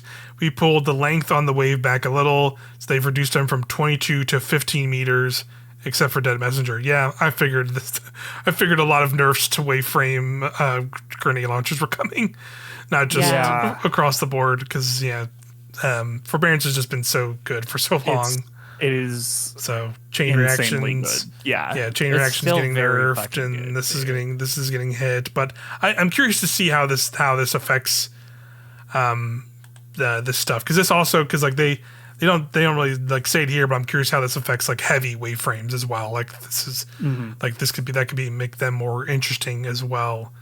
In this being case, able to like spec into a bigger wave could potentially mean something, right? Like I don't know. Yeah, it could be really interesting. So I'm curious to see this. What the actual how girthy can you make that wave? Yeah, we need a wave frame girth. We need to see it. The girth stat. The girth stat. That's right. I'm gonna ignore that. I will say that Dead Messenger is fucking great. Having recently broke it out for the first time in a long time with Unrelenting that you can get for the Catalyst or for the Legendary Mission. Very, very good. And it keeps you up because Turnabout is going and all that. So, like, it's very good. Yeah, it's a good exotic. And with the change that they're making to the 3 color guns, Hardlight and Dead Messenger and stuff, it's like, okay, cool. This will be way less annoying to you. Yeah, for sure. Swords are getting, they're updating the reticle on them to show its charge state. When sword energies consume the amount of delay the sword has before it begins to recharge now suddenly appears in the reticle. So, just a little quality of life thing. They fixed an issue where the overwhelming battle song debuff from some missions would prevent swords from recharging or losing energy while guarding. So that was interesting. That's interesting. Yeah. So I do have an update on the sniper rifle thing because I said I was going to look into it. Yeah. So it doesn't seem to be affecting a specific frame, but different snipers just have different reserves. Right. The only one I could find that is already under 17, granted these are the only ones that are in my vault still, is Shepherd's Watch from Season 15. Currently has a 16. That could be coming back, though. They said everything's coming back, so... Yeah. I mean, it's not Sunset, so, like, I could use it now, I guess. I don't know why the fuck I have it, but I do. It sounds like we need to do some vault cleaning. Yes. Yeah. Potentially, yeah. But so that's largely like some quality off change. So let's get into exotics. Here we go. Yeah. Here's the big one that was shown in this. Divinity. Divinity's ability to bypass combatants' gameplay by generating a weak spot called a cage internally on command has too high of an uptime as it stands, particularly with trigger feathering. We're not changing how effective the cage is or how feathering works, but we are increasing how long it takes to generate the cage, which will make it less ammo efficient and less useful against targets that break aim frequently. Increase the number of shots required to generate the cage by 75% against combatants. Crazy. That's so much. Rest in fucking peace, Divinity. It's done. I think it's cooked, baby. It's cooked. Absolutely done. Yeah. Put a It's fucking over. apple for in this its thing. mouth because she's over, dude. Like this is the type of thing that, like, I was just like, well, they already like dropped it down to like it's like a 15% debuff, 15 but then I down from realized 30, which is crazy that it was that. But then I realized people don't care, and we're just using it anyway. It makes it easier, right? Like, Yeah, absolutely. Yeah, it makes like it's a helpful. I get it.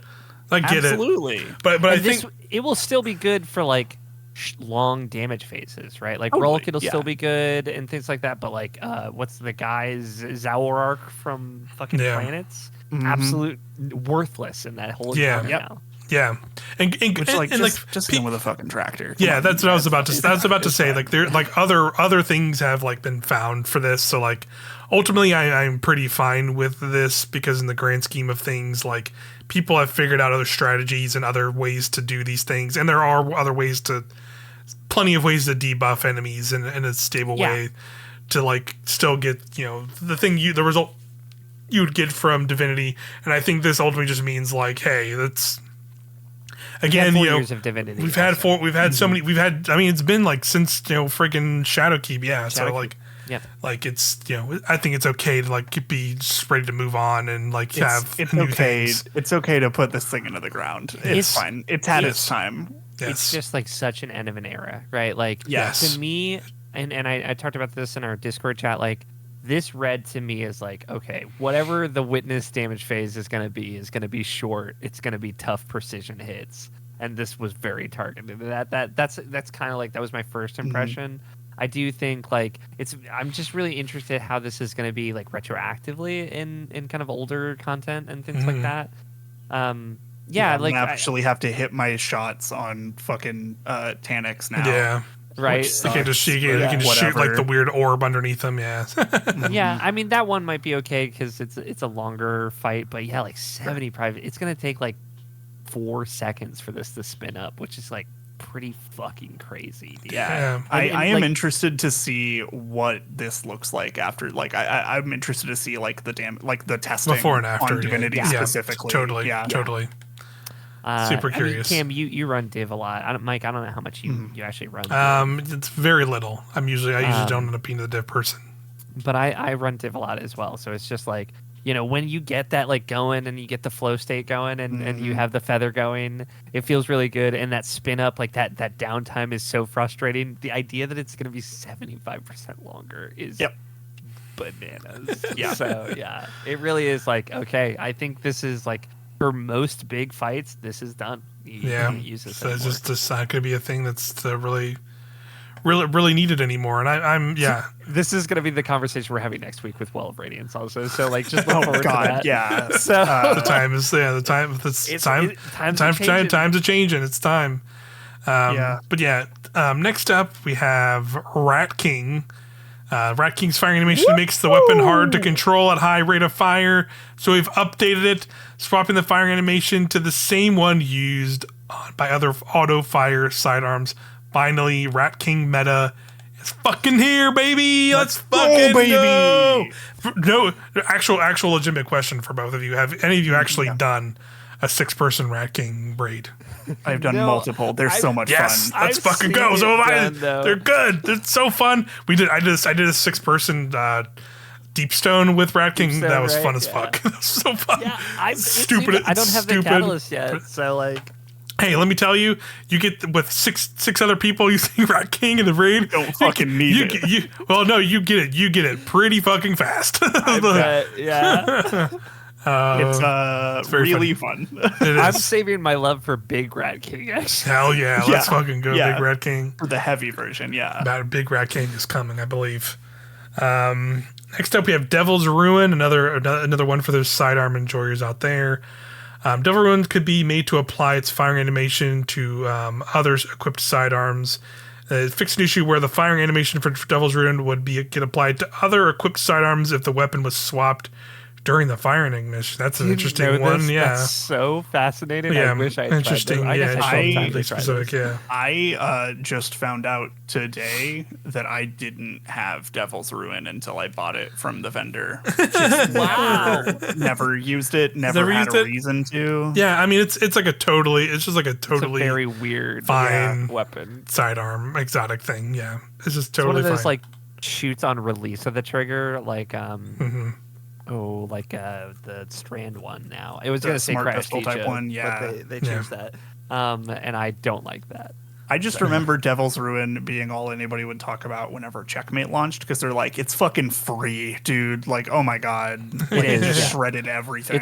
It's one of those. We didn't talk about hardware. I'll tell you guys, they're really bummed out that they put out hardware the same week Luna's Howl went out, because everyone's fucking two-tapping with that thing. But yeah, hardware is very much like, what exotic kit do you have that gets an insta-kill? I saw a bunch of people running the Season of the Deep weapons because they get bonuses if your abilities are empty, and all of your abilities are empty at all the time during hardware. So I think that's funny. That's pretty funny.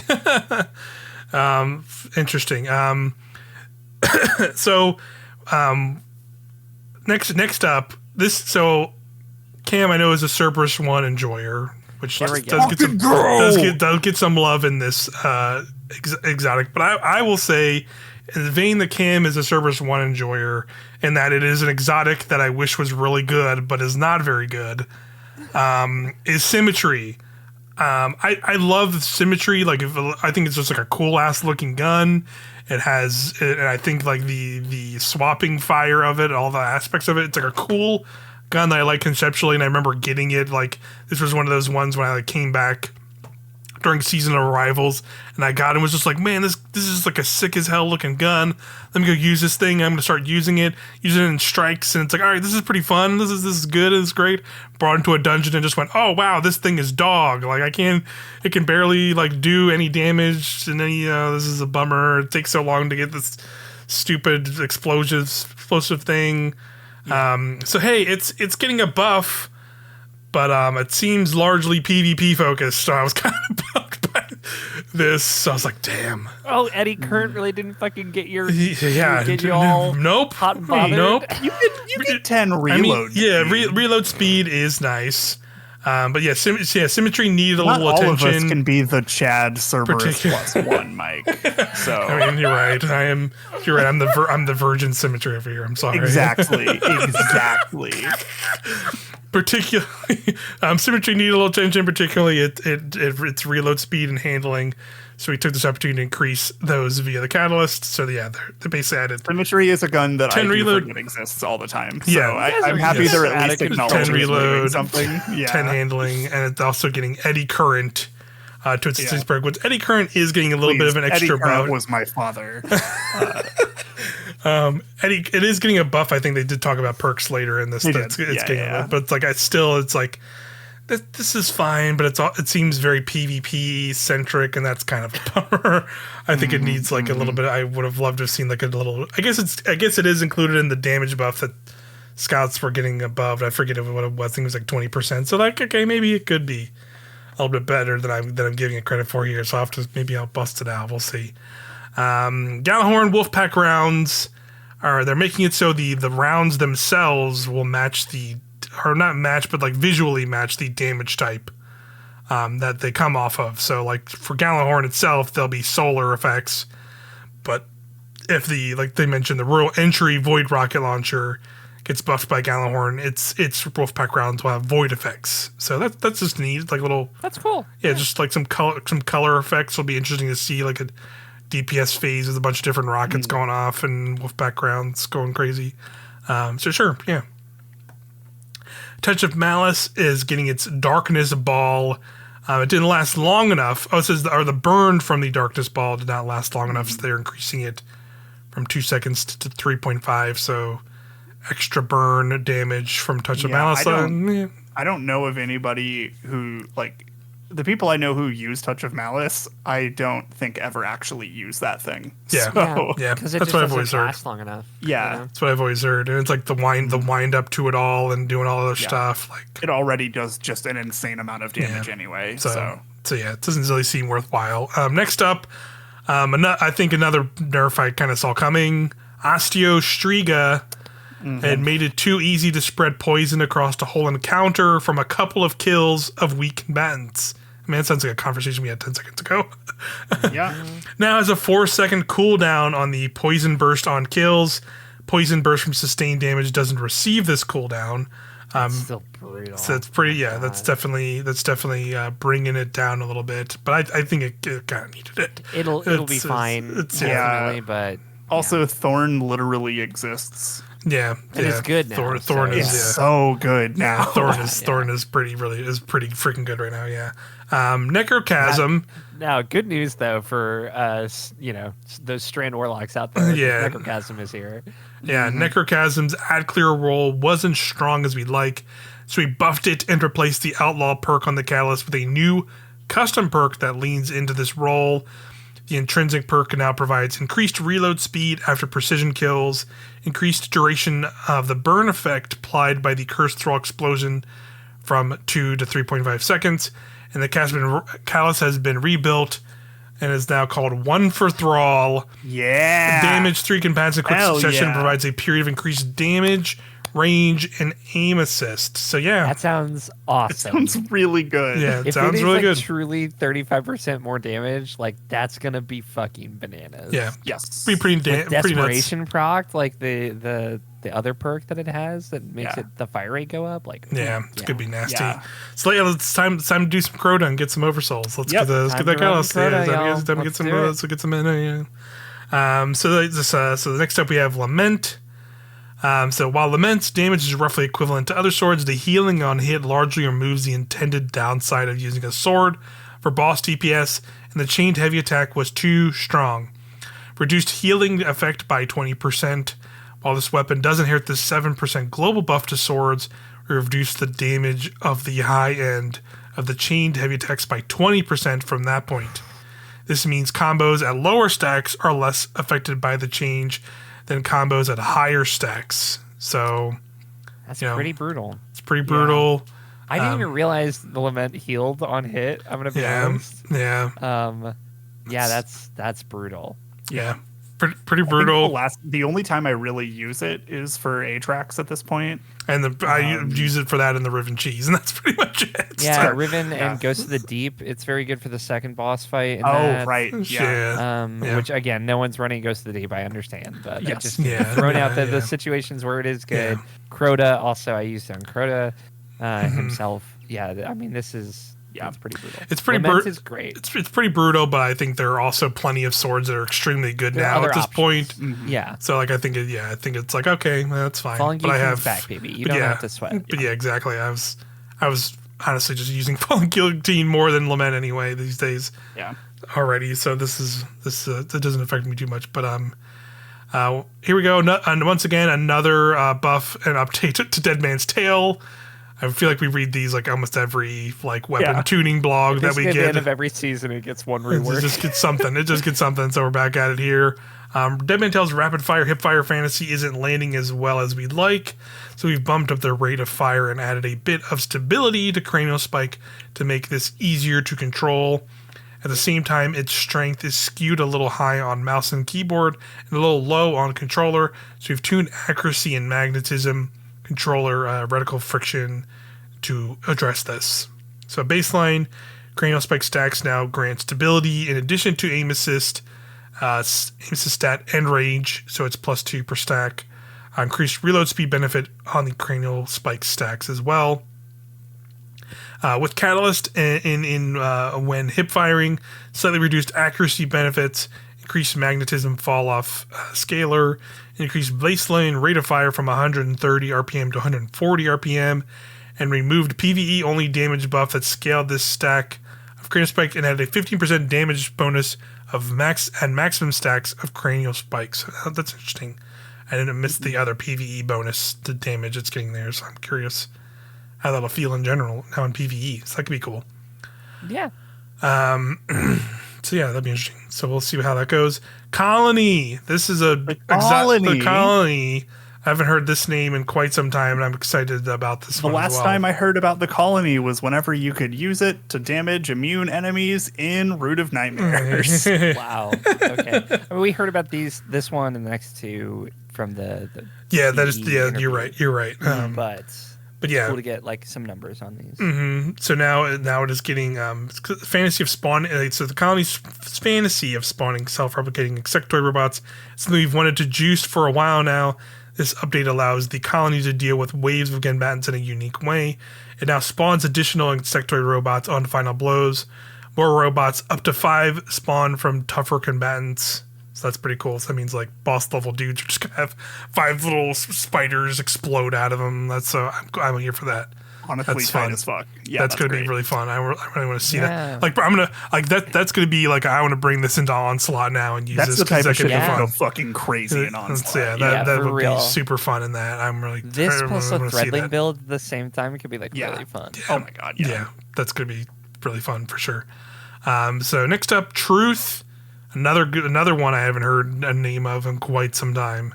Has fallen far behind other exotic rocket launchers, largely due to its lackluster damage, and we wanted to lean further into total rocket count. So increase the area of effect damage, such as that it doesn't lose noticeable damage due to it not dealing impact damage.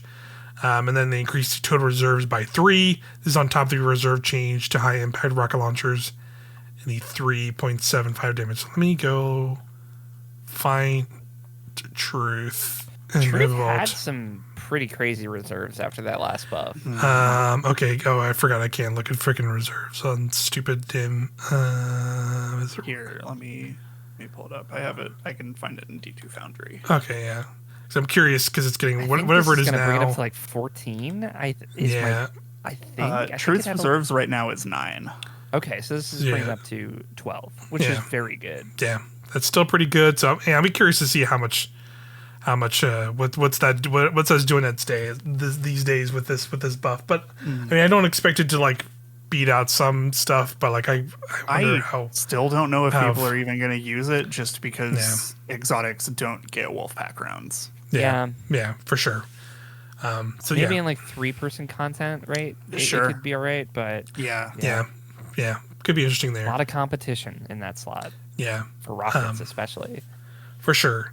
So yeah, we'll see how that. I am still curious. So like that's the one I want to see. Like let's see people do a damage test on this. It probably won't amount to much, but we'll just curious to see. You know, Two-tailed ended up netting out pretty all right from when it got its 3rd rocket. So like I feel like it'll be all right. Yeah. So next up is the Queen's Breaker damage output. The Queen's Breaker damage output is outpaced by legendary linear fusion rifles. So we've increased its damage and reserves ammo to compensate. We do see frequent requests to move Queen's Breaker to the energy slot, but given the number of special ammo damage options in this slot, we have opted to push it further in the heavy slot. So yeah, that's fair. They increased the damage versus bosses, mini bosses, and champions and vehicles by 12%, and they increased the ammo reserve ammunition by 3. So, okay. Neat. I still like this is the exact same space as a Truth. Like I don't know if this is gonna put it over a lot of legendary linear fusion. It'll be all right, but it won't be like best in slot, so no one's gonna use it, right? Yeah, for sure. So sure, we'll see how that goes. Here you go, Cam. The power of Cerberus +1's focus fire perk from the exotic Callus was limited by being always available. We've changed this to only being available following a kill, allowing us to increase its strength. Focus fire will now activate on special reloads following a kill and will no longer reduce range or rate of fire. Hey, straight up, this is gonna be fucking crazy. Like straight up. That special, like the secondary fire thing that it does 91% more damage. Yeah.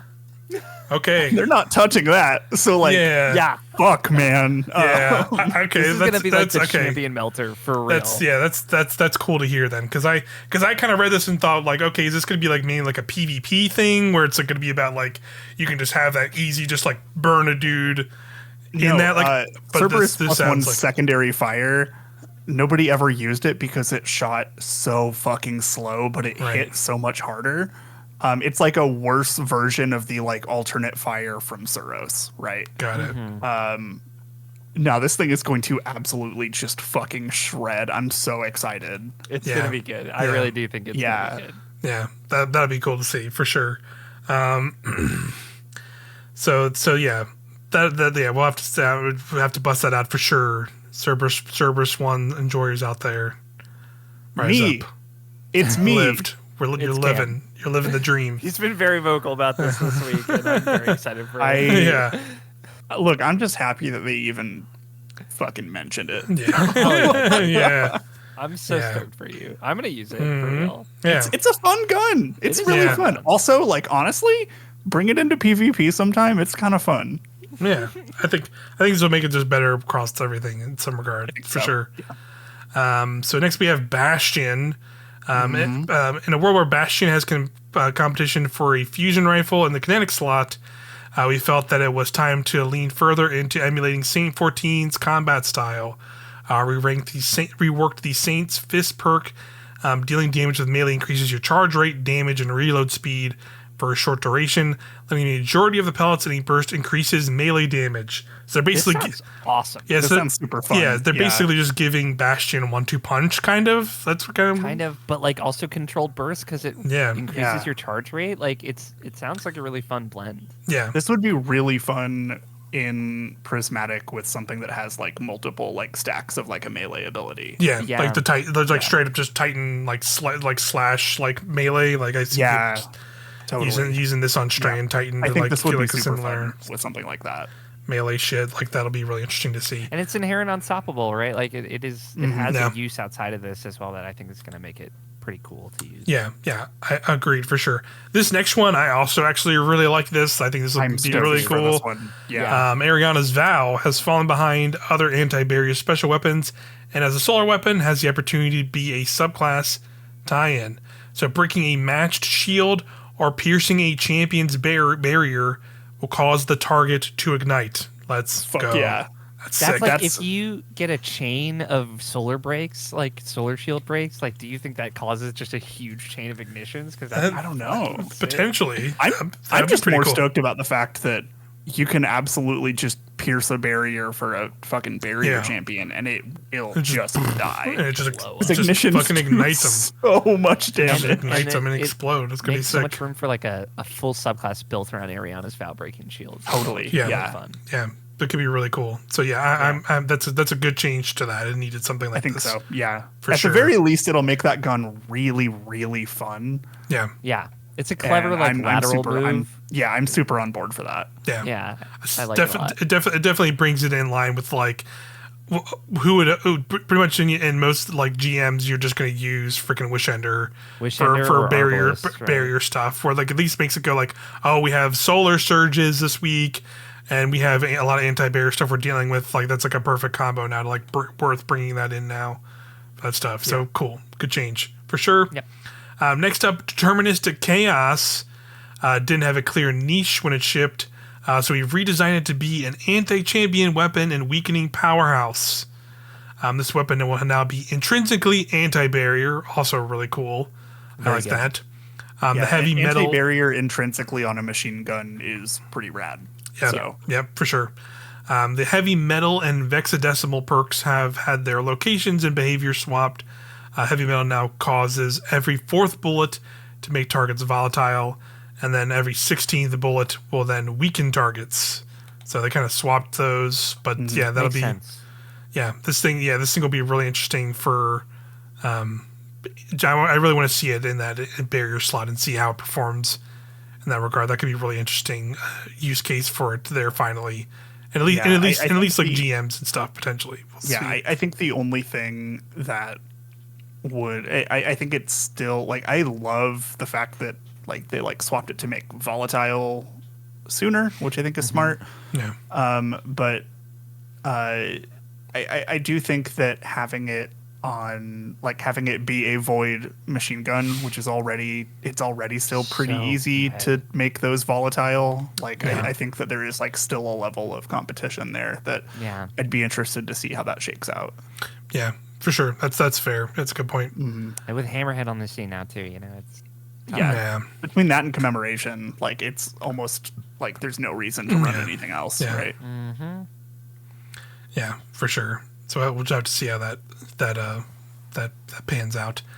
But then lastly, we have the fundamentals, which are, you mentioned earlier. So basically, Borealis Hardlight and the Dead Messenger exotic, which basically that's the swapping between light subclass types. But basically, they made it so now that will no longer, it will maintain the whatever you chose last on death and or respawn. So if you had it on solar, go down, it'll still be solar when you come back. So that's nice. Just a little quality of life kind of thing, I guess. It's just nice, Yeah. I kind of was hoping for something a little bit more, at least for like something like hard light, because like I feel like that's definitely been one that's not been touched for a while, and like shields have mattered less and less. Turnabout, like even as like a catalyst for that, something like that could be really cool. So just something for that would be nice. I think next, I think that's one they can look back at for sure. But yeah, those are all the exotic changes. Overall, I think like Theriana's one sounds really good. Cerberus one now you've explained that to me better, because I've I honestly have not used that too much. That sounds pretty cool. Colony, also a really good change. Colony sounds super fucking fun. Yeah, I'm stoked for a handful of these. They sound fun and it's exotics I've like not used in a while, right? Like there's a lot of them in here that I was like, I just have not used these in like literal years, probably some of these. So it's cool to like have like a reason at least to like take them out and try them out again and see if like how they feel, and might become like staples because of these. That's cool. Always like that stuff. The end of an era of Divinity, Yeah. Rest in peace, Divinity. Next up though, we got these. We do have perks coming up here. So weapon perks. So first up we have Alacrity. Alacrity working solo activities is intended, but it's too strong of a perk to have 100% uptime in PvP, so will no longer work in Rumble. So that's probably good. Funny. That's very funny, because I honestly had no idea it just worked for free in Rumble. Yep. That does. Yeah. That's pretty funny. So now just turn that off. Kind of brutal. Yeah. Yeah. Celerity, I think, was it also worked, and that was like basically the earlier version of this. But. Right. Oh, sure. Right. Archer's Gambit has been brought down a bit so it can be used on legendary weapons. So I think this is a tease. From Hush, right? Because Archer's Gambit was from Hush, like you said. I think that's... Yeah, which like that one got hip fire sunset, kill. It reduces draw time. Yeah. It was from it's from the Drifter. It was the Season of the Drifter stuff, I think. Yeah, hipfire precision hits grant a massive draw speed bonus for a short duration. Yeah, reducing the draw time from 66% buff to a 60% buff also doesn't seem like a huge nerf for them to bring it back, right? Yeah, and they're reducing it from the buff from 8 to 4 seconds, but now it can stack up to 8 seconds. So you can kind of like stack them. So, but this is so I'm guessing that means Hush is probably back then. Maybe it's like going to be a drop from Gambit. So I don't care about that. At the very least, like they're lifting the sunset power caps. So like you can just go and get a Hush right now. You can just go get Hush one. Happen. Yeah, you're totally right. So that's probably part of that for sure. But next up, they're doing Grave Robber. Needed some extra love. Will now activate on dealing damage with a powered melee in addition to standard melee kills. So, cool. Yeah. Cool. Just throw a hammer at a dude and reload your guns. That's fun. I like that. I like that idea. That's cool. Chain Reaction. Again, I think they talked about this already. But Chain Reaction is too strong on special ammo weapons in its current form. So you've branched it between heavy and special ammo weapons and now be shipping it on new special weapons in the final shape. So special, about 15% smaller AoE size and 20% less damage. Heavy has the same AoE as before and now has 30% more damage.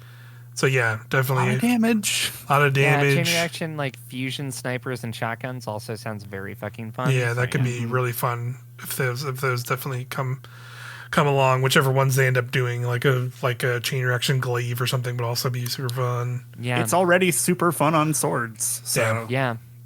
Yeah, it's gonna be fun. Eddy Current was a little too low to activate and didn't provide a strong enough bonus, particularly when amplified. So now it takes 1.5 seconds of sprinting to activate instead of 3 seconds.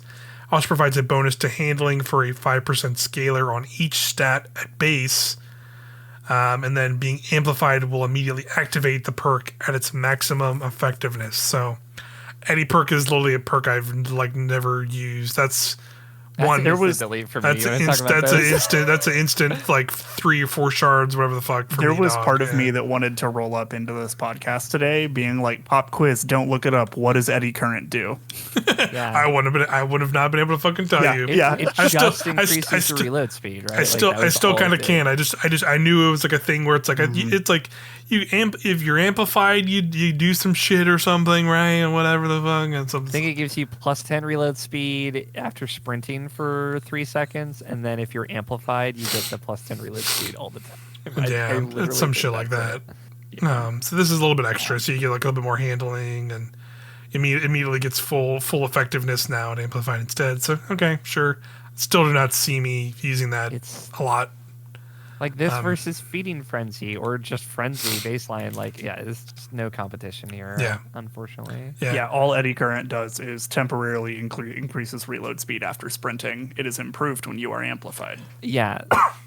Trash, dude. If you're amplified, it is if you sprint for 3 seconds, it's 20 reload speed. And if you're amplified, it's 60. But it's a lot of reload speed, but also it's only on arc weapons. It's just no. Yeah. Too much competition there. Yeah, it's nice that they're like kind of bumping it up before they like give it to symmetry. So that'll be nice. Yeah, I'm sure some people like it, kind of, but it's not interesting enough for me as mainly a PvE person. Underdog was shelved a long time ago, but we wanted to swap it out for a more viable perk on weapons. It still had it. So instances of Underdog have been replaced with Pulse Monitor. Pop quiz, what did Underdog do? No idea. Don't care. I think, did it give you like better stats if you were damaged? So I don't actually know, so I am looking it up. So I have no fucking idea. I just remember when fucking Dado roasted Fallout's Vault. This weapon, Underdog unrelenting. Yes. So as you drop from 113 HP to critical health, it linearly grants up to 100 reload speed and a 0.9x reload duration multiplier. So as you're dying, you reload faster. Yeah, that's bad. That's terrible. Yeah, it's not a good perk. Yeah, that's pretty bad. Next up, we have Osmosis and Permeability have some interesting build crafting potential, but when all they can do is change damage type, they don't have enough general utility. It's also irritating when the perk effect falls off when you don't actually put your weapons away. They no longer drop off when pulling out a ghost or similar actions. And now didn't know that happened. Yeah, I didn't know either because I pretty much never use these perks to be completely honest. Love Osmosis. I'm not gonna lie to you. Now partially refills the magazine on activations. Now that it has this, I might be a little more interested in using these, mainly because blow my mind. I was gonna say with thinking about Prismatic, it was like, oh wow, that does put these perks way into a whole different perspective range. Of how is this going to work, right? And that gives you way more versatility of if this had osmosis permeability on it, I could make it one thing, another thing, and the thing that it starts as. So there is at least some interesting ideas there. Sure. But yeah, they elaborate later that it's permeability is always your super, whatever it is, and then osmosis is always your grenade, whatever it is. So yeah, thinking about these in a prismatic world is kind of exciting. Yeah, that's a good point.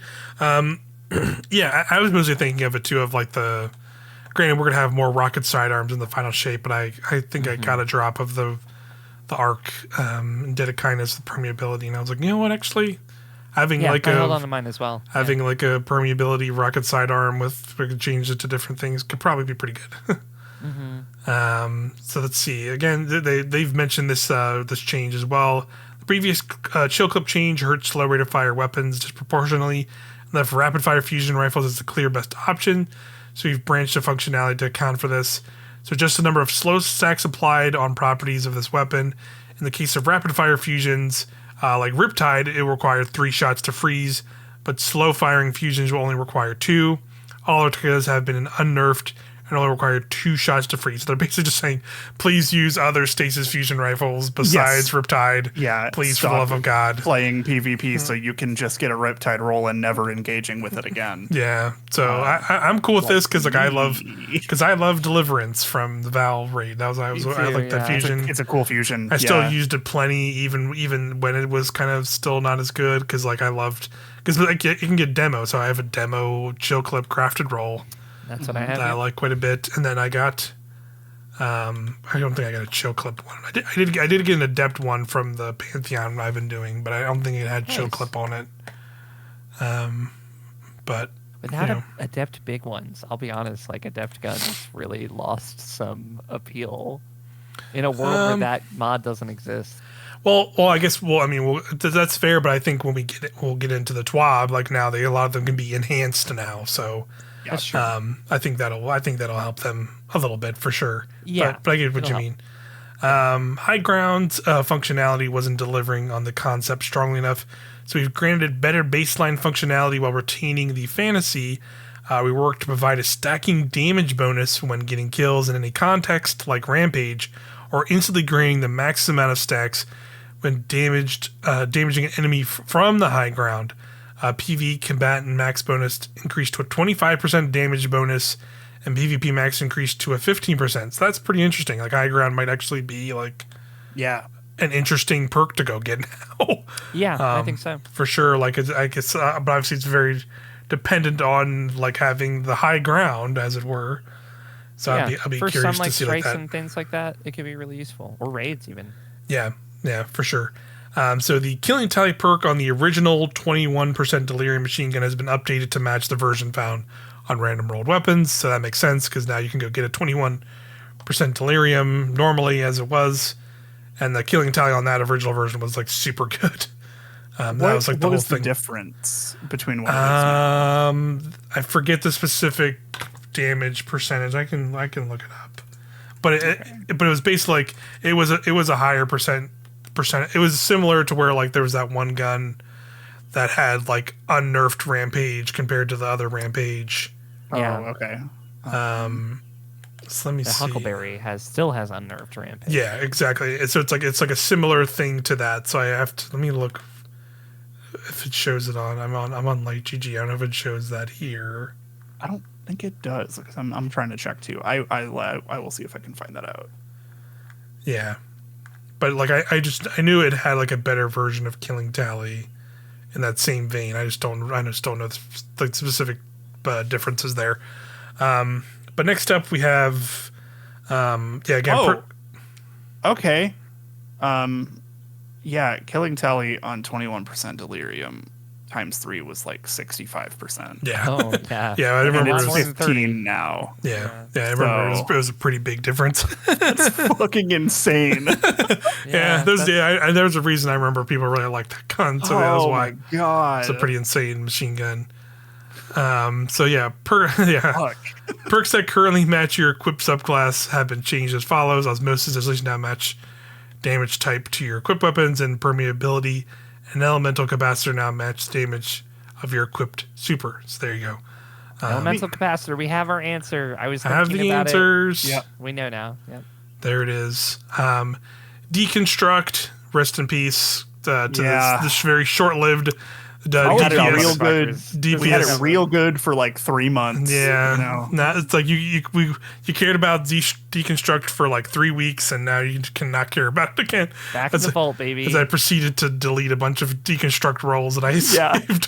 Deconstructed a variety of issues that cropped up when it started to appear. On AoE weapons.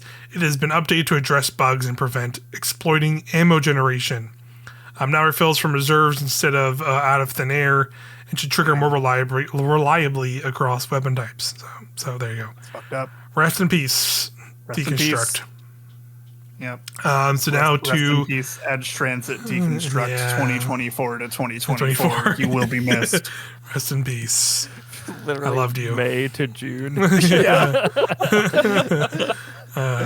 Good. It was a good solid month we got. That It one. was April, actually. Okay, it's good Right, solid right. 2 months for that. Yeah, we'll take it. yeah. It's fine.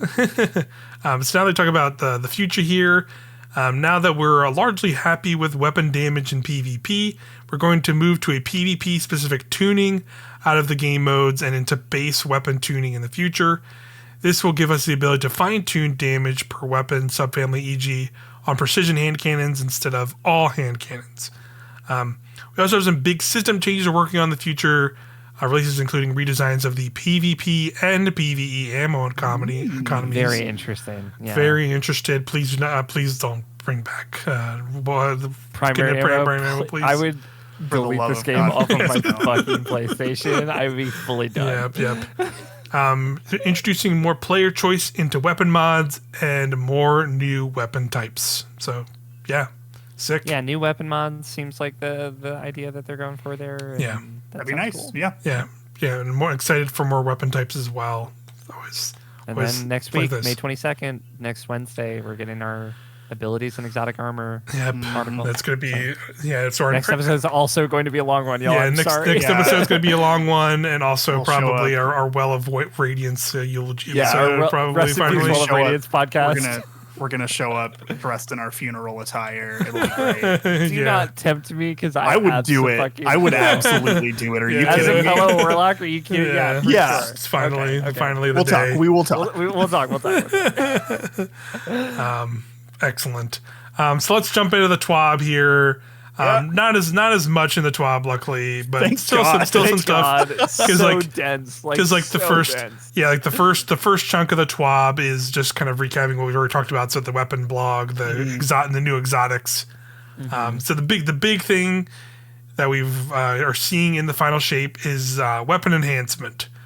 So this is something they've kind of talked a couple times about before this. We're going to be bringing weapon enhancing 2 more weapons across the game.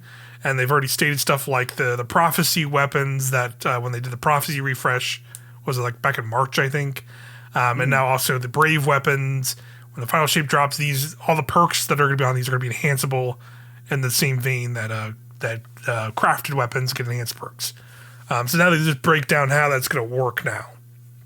And like specifically all the weapons, they're going to get it. So I think that's pretty cool that they're putting out to more weapons. And I think it's some exciting stuff, I think. So I'm just going to read here from the TWAB. So during the Lightfall year, players have gotten a taste of weapon enhancement with the adept raid weapons from Root of Nightmares and Crotas. And in the final shape, you'll see that this system has undergone some upgrades, making enhancing your weapons easier and allowing us to comfortably expand this system to include more weapons. Here's a quick recap of how the weapon enhancement will work alongside some of the changes. Weapon enhancement allows the weapon to be upgraded to receive enhanced traits, a weapon level, and a memento socket. To upgrade your weapon, players can navigate to the inspection screen and insert the enhancement tier mod for standard currencies, and then raid adept weapons will continue to use spoils of conquest. They really need to increase spoils. they really need to increase spoils with this stuff too. Also. Yeah. Because like once Pantheon's out, there's like no super easy way to get a shitload very quickly. Yes, Yep. exactly. So here's the enhancement tiers. So enhancement tier 1 replaces your masterwork and provides the weapon with an enhanced intrinsic that matches the stat of your old masterwork. Provides a weapon level, a date when you first enhanced the weapon, and a memento socket. For raid adepts only, since these weapons have a base crafted version, we want the adept version to feel like a meaningful upgrade. Therefore, these weapons can revisit. These weapons can visit the relic on Mars to adjust their first 2 columns, typically barrels and magazines, in a similar fashion to how crafted weapons can augment these perk columns. So there you go. You can I think that's smart. change that stuff on there now. That's Yeah. pretty cool. I know a lot of people were upset about that and did not realize that, but Yep. yeah, I do think that having some delineation is fair. Yes. I think that's fair. Yeah. For sure. So enhancement tier 2, which will acquire weapon 11, the weapon level to be 11.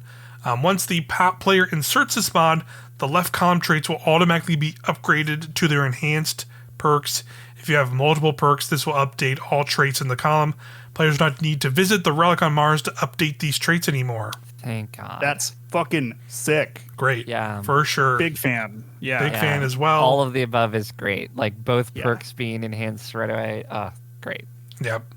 And then weapon enhancement tier 3, which requires the weapon to be level 17. Once the player applies this mod, the right column weapon trait perks will automatically be updated and enhanced. Like the left column perks, you can upgrade these without not visiting the relic. So, great stuff. I like that. I like that a lot. Big fan. And then, they go on to say here, we've heard the feedback that weapons should have more avenues to acquire enhanced traits, and in the final shape, all new weapons will either be craftable or have access to weapon enhancement. In addition, weapons that remain active drops in the following activities will be eligible for enhancement. See, Valve Disciple Raid Adepts, Guardian Games, King's Fall Raid Adepts, Gambit, all 3 competitive Crucible weapons. I know, shout out to the Gambit mention. Trials of Osiris, Crucible, Iron Banner, Vanguard Ops, Nightfalls, and Prophecy Dungeon.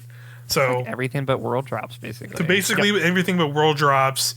So then they said, everything coming in the final shape. So I'm assuming that means like the final shape weapons they've been showing and all the things will be enhanceable. I would guess because I'm assuming I'm assuming they'd be craftable actually. So maybe they won't really need to be enhanceable because they're craftable. Question mark. We'll see. And then obviously we're getting raid weapons with whatever the final shape raid is, and they'll have adept raid weapons, of course. So I'm sure that's all in here. That's all included in this stuff too. Master mode and all that. Yeah. And then what else? Like whatever else they have. Like I guess the episode weapons. Well, those are going to be craftable too. So maybe they don't. And those are coming out in waves as well. So there's a lot of questions with that, right? We're not getting all episode weapons in the first chunk. We're going to get them in 3 separate chunks. So, yeah. But I mean, the thing that sticks to me the most is that like Nightfall weapons will be enhanceable, and like.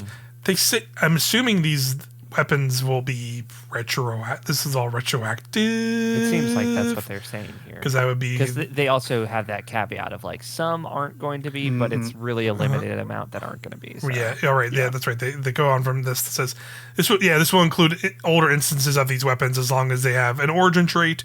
Unfortunately, due to some technical constraints, there are a handful of weapons instances from before Season 17 that have origin traits and are active drops, but they will not be eligible for weapon enhancement. If a weapon is not actively dropping in these activities and playlist, or it's under the legacy focusing options, it will not be enhanceable when the final ship releases.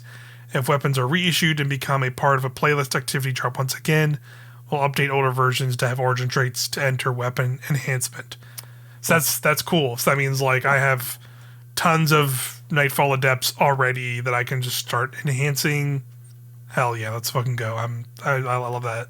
You've got like at least 30 hung juries that can be enhanced. Hell yeah, let's fucking go. I'm gonna get... Oh, thank God. Yeah, thank fucking finally. God. I'm gonna take my... Finally. I have this Season of the Seraph hung jury adept with rapid hit explosive payload. It's getting it. It has no distractions too in the first column.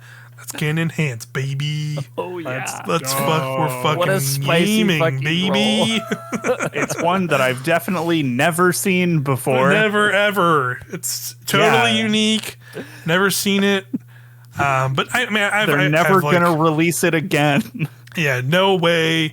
That never in a million years will they ever bring Hung Jury back ever again. You heard it here first. But yeah, that's exciting because like I have like I'm scrolling through like I have adept loaded question. This is from Season of the Deep. Has overflow controlled burst, enhancing that shit. Let's see. I'll be honest, like the one like gun that I really would want to enhance that I can't is I have like a heel clip incandescent heliocentric with the sidearm buff. Yeah, it's a world drop, so I assume that will not be enhanceable. But boy, that would be spicy. If it could be, that would be pretty nice. I am sad because I'm seeing I have like a good plug 1 adept back from, I think that's Season of the I got Season of the Plunder, so that still might be enhanceable. Maybe. It has an origin trait, right? So yeah. But obviously, like if you're doing Pantheon these past couple weeks, you've probably been getting drops of those King's Fall raid adepts. They currently aren't enhanceable, but now will be with the final shape. So that's pretty dope. So I definitely have that some Zally's good ones. plane you got, Cam, will be real spicy. Yeah. Explosive payload Firefly, right? Let's go. Yeah, I got a bunch of really good stuff out of that too. Like I got a good last night, whenever I cleared Golgoroth on week 3, I got a Adept Rufus's Fury with fucking Reconstruction and Hatchling. So like, hell yeah, let's go. You know. So I got an Adept Lubrace Ruin that had Wellspring. No, I like. God damn it. Like Wellspring Grave Robber. It's like, oh hell yeah, I will. See, I got one with tilting windmills and swashbuckler, so I'm definitely will probably update that one. Okay, hell yeah. I got that.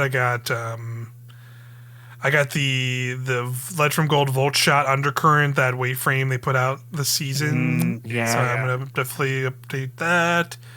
I got a whole lot of shit that I'm just gonna need to like whole lot of and just like whole lot of stuff, and then I'm definitely gonna be upgrading some of these Brave weapons. Yeah, the Brave weapons. Brave weapons.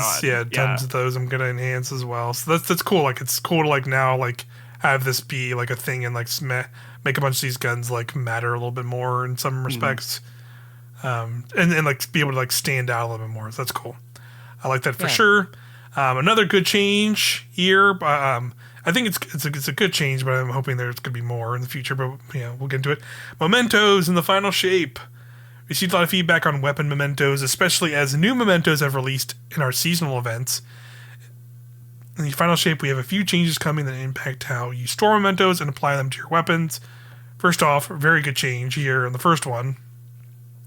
Crafted and enhanced weapons will no longer need to visit the relic on Mars to apply mementos. Players can apply mementos of their choosing directly in the weapon inspection screen. Thank God. That was so annoying. God. Yeah. Yes. Really annoying. Very good. Mementos stack caps limits have also been raised from 1 to 3. Great. Fucking God. Great. Mementos will no longer be stored alongside the player's consumables.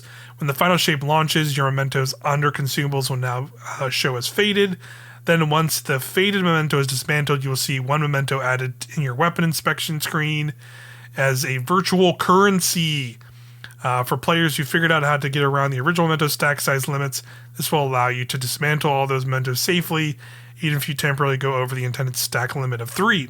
If you're holding 3 or more of a particular memento, it will not drop again until you spend your mementos to be under the stack size limits of these. So I kind of wish there was maybe a little bit more cap there. Maybe like me too. five would have been better. 5 would have been fine, I really think. But 3, I'll take 3. That's fine. I hope they do more. Also better than 1. Yeah. 1 is brutal. Let me hit you with a take on here. I think if you have 3 mementos, then you probably aren't gonna spend them anyway. That's true. Sure. Because I know I'm really bad at that. Use them or lose them, Yeah. I definitely. I just, what gun do I want to make orange? Yeah, I know. That's kind of the thing. That's definitely kind of the thing where, like, I'm hoping that they maybe add some more in this with the final shape. I think they should do it for, like, master raids. I think that would be sick. Mike have some raid mementos. Well. A bunch. Yeah. Like, raid mementos would make a ton of sense. Because it's like the Nightfall one is like the only one I use. Like some of the like seasonal event ones are like good now. Like I honestly didn't really bother getting a lot of those because there's that similar thing where it's like they seem kind of obnoxious to get in those seasonal activities. If I'm just being honest, for me, I think the 3 that are accessible at any given time are Nightfalls, like GM Nightfalls, Gambit, and Trials of Osiris. Yeah. Like that's it. Yeah, that's like extremely niche on all accounts, and that's pretty brutal. Yeah, so I definitely think like some raid ones would be nice. Yeah, even if it's just like a general one at first, but like obviously other like maybe like specific ones from certain ones would be really cool too. But yeah, let's see what else we got here. Produced fragment costs at a core in the final shape, so subclass fragments purchasable for my core are expensive, but you can see how many there are. Especially for the new lights. So now in the final shape, they're reducing the fragment cost from 25,000 glimmer to 10,000 glimmer. Huge. So yeah, that's good. And that makes sense because there's isn't there like 20 something or whatever fragments for like prismatic? 16 per subclass as is. On the top of that, yeah. Well, so all of the prismatic ones you find in like the world. yeah. Okay, got it. Gotcha. Good to know. Two things, because we're gonna probably skip the Pantheon thing. Yeah. But two things I wanted to call out. God damn it, camera! I didn't want balloons. One was what you called out, Cam, which was like hidden cipher in the notes, like hidden cipher sequences buried in the symbols throughout of Rhulk's encounter have been decrypted by pioneering Cryptarch thanks to countless fire teams keeping the way clear. The solved sequence is believed to be astronomical coordinates to Lubre, probe dispatched, awaiting arrival, which is very interesting. We kind of theorized that, or at least I did, that this could be setting up the subjugators, which are supposed to be based on Rhulk and Lubreans. They have been dumping lore into the TWID each week, just in the Pantheon recap, and it's been kind of crazy. It's actually. cool, yeah. It's really cool. There's some wild shit in there. The other thing I want to call out is what's going to be in my LFG post from now on. Under hazards, it says Guardians rated Sigma 3 or lower are advised not to engage. Get fucked, you Sigma 3s. You know, you fucking Sigma 3s. Yeah, can't get the Looking fuck out of for our alphas, fire team. baby. Get the fuck out of our fire team, you Sigma 3s. Little nerds. Sorry, I'm just a beta 4. Get the fuck out of here! Fuck, I'm sorry. God. I love it. But that's cool to hear. Yeah, I'm curious. Like you said, I'm very curious. My theory, but we'll see. Yeah, well, yeah, but that makes sense to me though, because and I'm super curious in general, like how they're gonna incorporate the lore and how the dread just suddenly came to be, right? Because now they're just here in the final shape, and like obviously there's like the real world reasoning behind that, but I'm sure they're gonna figured out a story reasons for that stuff too in game. Yeah. So I'm curious about that stuff. First new race since the Scorn, since Forsaken. Yep. Yeah. So, right, like. So yeah, they have to have something there. I think it's cool. Hey, also, if y'all logged in like. Oh yeah, that's today right. or yesterday. Yeah. This week in Destiny. Do you think they're just gonna like drop a couple of those fuckers on us like next week? Because it'd be really cool. Uninitiated, the next week in Destiny, the top bullet point was like veiled threats emerge. Yeah. Could you imagine if how like I don't think that they would do this, but like if I am like shooting for the fucking moon and being like, what do I think the coolest thing to happen would be? What if next week that's all you fight in Onslaught? Onslaught, yeah. That'd be insane. That'd be that cool would as be hell. really, really, really, really cool. I don't think my that's hopes happening. too high. Yeah. Like it's too cool, and it like. There's a 16 gigabyte patch for Destiny 2 this week. What's going on, right? Like, okay, maybe something is actually happening. Yeah, right. But like, it would be like that is my dream because that's I hate to be a D1 veteran here. I'm sorry, but like when we were leading into the Taken King and like Taken enemies appeared for the first time all throughout the game, and that's how they introduced that and set up that first expansion. It was like crazy. It felt like we were like on the front lines out there fighting. So it would be cool, but we can only dream, I think. Yeah, we'll have to. If they do this, I don't want it to be in the patch notes. Yeah, it's just like I want to just queue up into something and then just like a subjugator just comes out of nowhere. You're like, yeah, just so it's like, all right, I'm in. Grim Dude, could you imagine just like you're playing Onslaught, a pyramid ship just rolls up and just like a swarm of bats flies out? I would quit immediately. That would be pretty incredible. I'm just picturing just like, all right, running Lake of Shadows for the 3600th time, and all of a sudden just fucking bats just swarm out of the chapel, and you're just like, what the fuck? It would be really cool, or just even like, or just like, even if they just put them on in like patrol areas, like you just go into patrol area, all of a sudden it's just like, just fucking like a subjugator is just like on Earth in some area or something. What will it actually really cool. be? Probably just like the end of the season wrap up. Yeah, I think it'll just. I think it'll probably just be like something like. What's Crow been doing for 6 months? Yeah, like, honestly, it's gonna be like Mara being like, we got some message back from the thing. It could be Crow. Oh wait, no, it's like some kind of like thing we gotta fight And it's just gonna be like a two little tormentors. Yeah, it's just gonna be like a finale mission that's like fine, and we figure out our path running in through there, the coil one more time, or we like go back to like or we could go back to Neomuna and the Veil and have like something happens there or something. I am excited. That's my guess. Yeah, I'm excited at the very least. Yeah, like the little finale things are always fun. The end of the season before an expansion is always just a really fun time. Yeah, we're in those deals. Like the last one when the Traveler fucking left, dude. Yeah, what dude, the fuck? Yeah, that was cool. Awesome. And I was at work watching somebody do that and like just sitting there, just like trying not to like very verbally lose my shit. Yeah, it's like holy shit. Yeah, it was it's a really cool scene. I would love it. Like obviously it wouldn't be next Tuesday, but like I also really loved like when they did that live event for Beyond Light when you like when they opened that whole new area of the tower.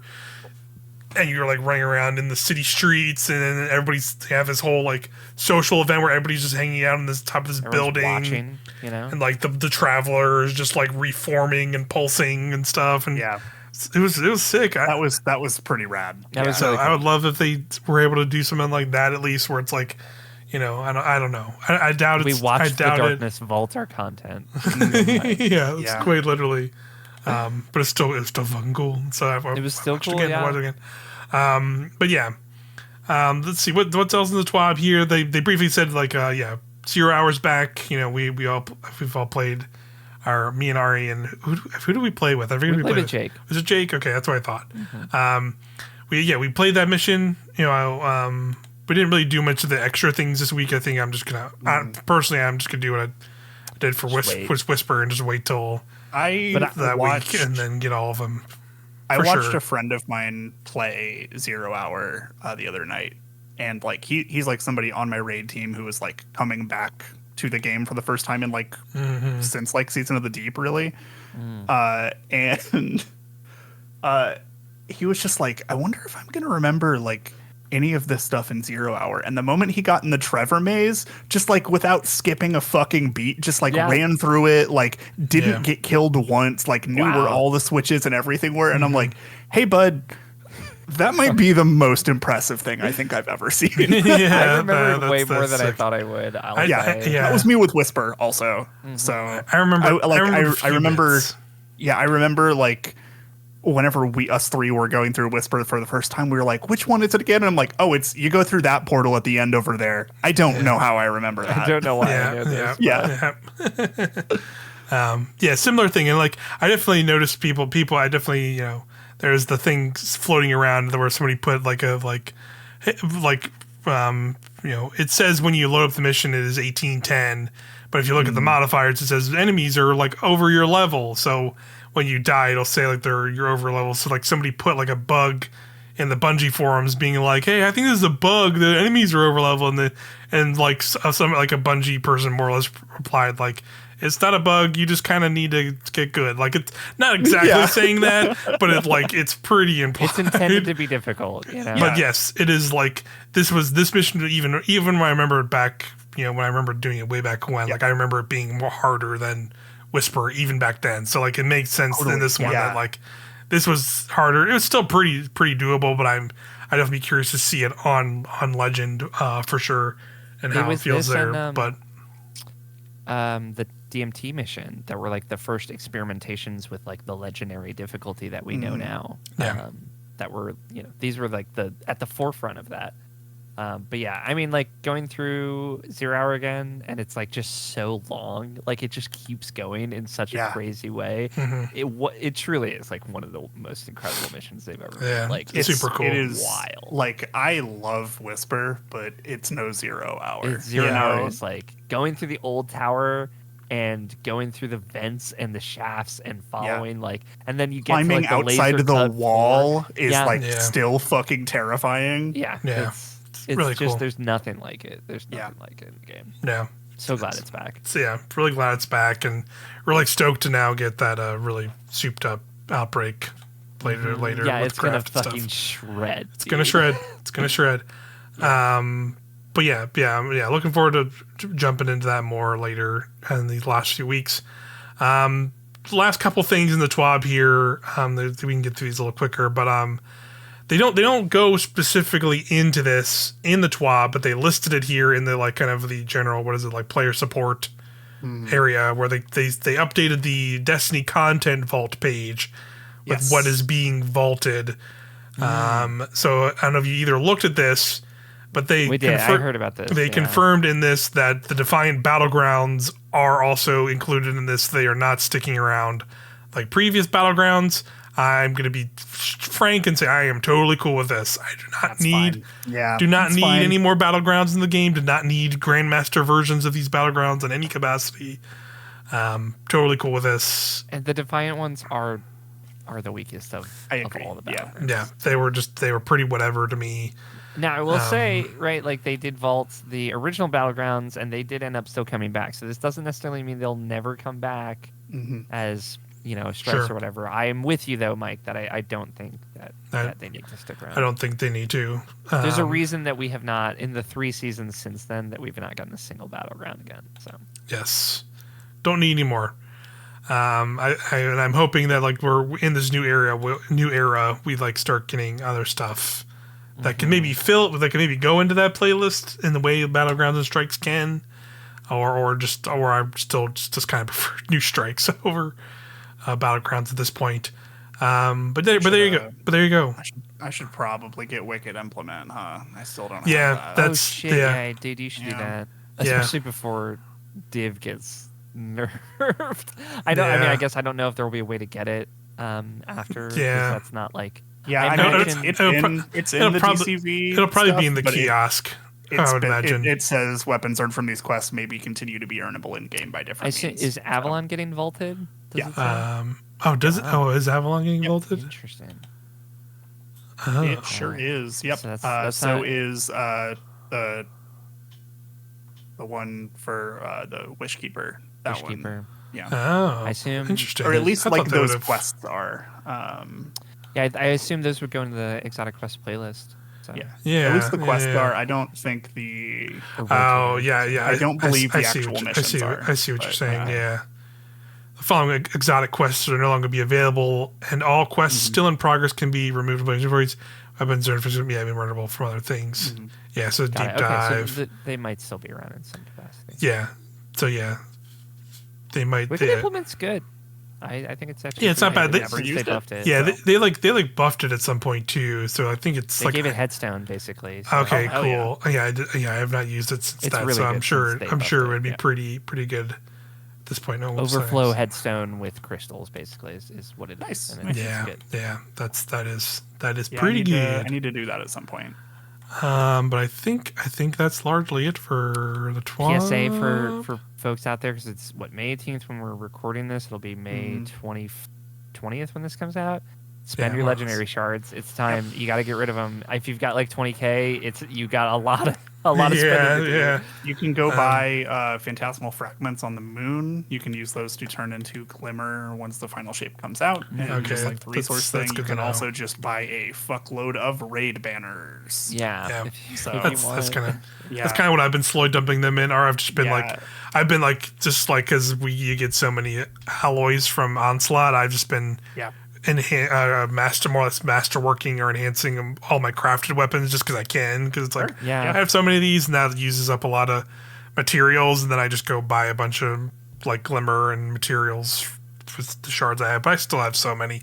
I'm probably going to end up having a bunch of left over at this point, but for sure. I don't think I'm going to get rid of all of them. But it's fine, but that's good to know. I have to look around and dump some of them. Yeah, there's also I think a way that you can like game the gunsmith what he's selling to like basically turn those into like enhancement cores, but there was like a lot of math involved and I tuned out. So if his gun is like has a masterwork of 5 or more, you can get some enhancement cores from it basically. If one of the guns you interesting. Okay.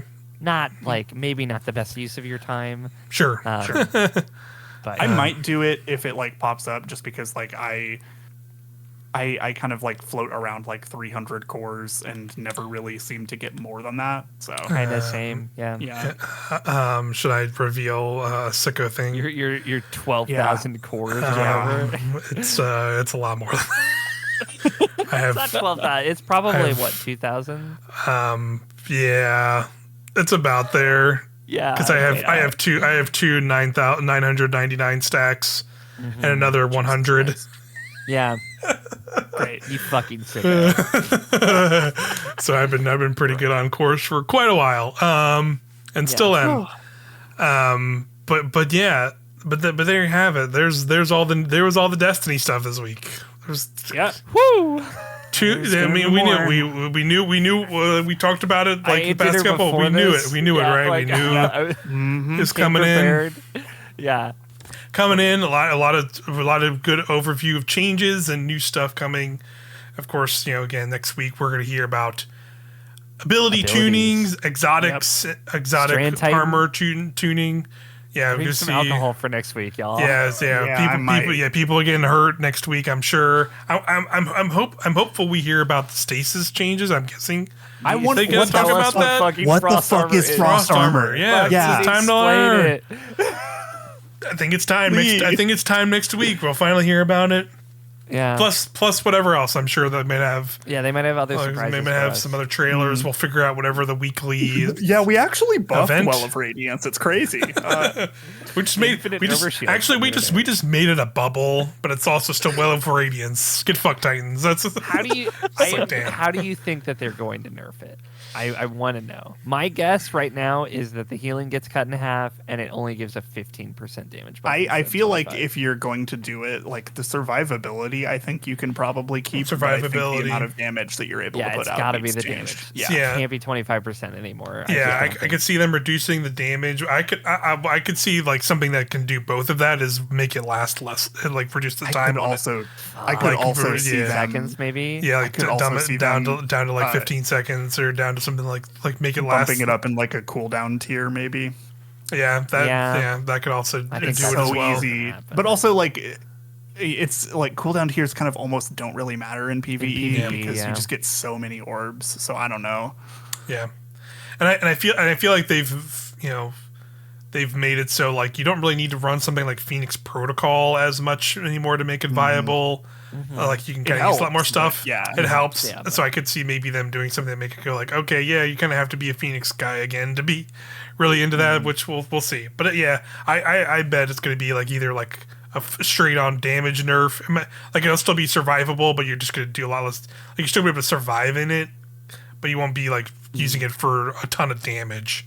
That would be my guess.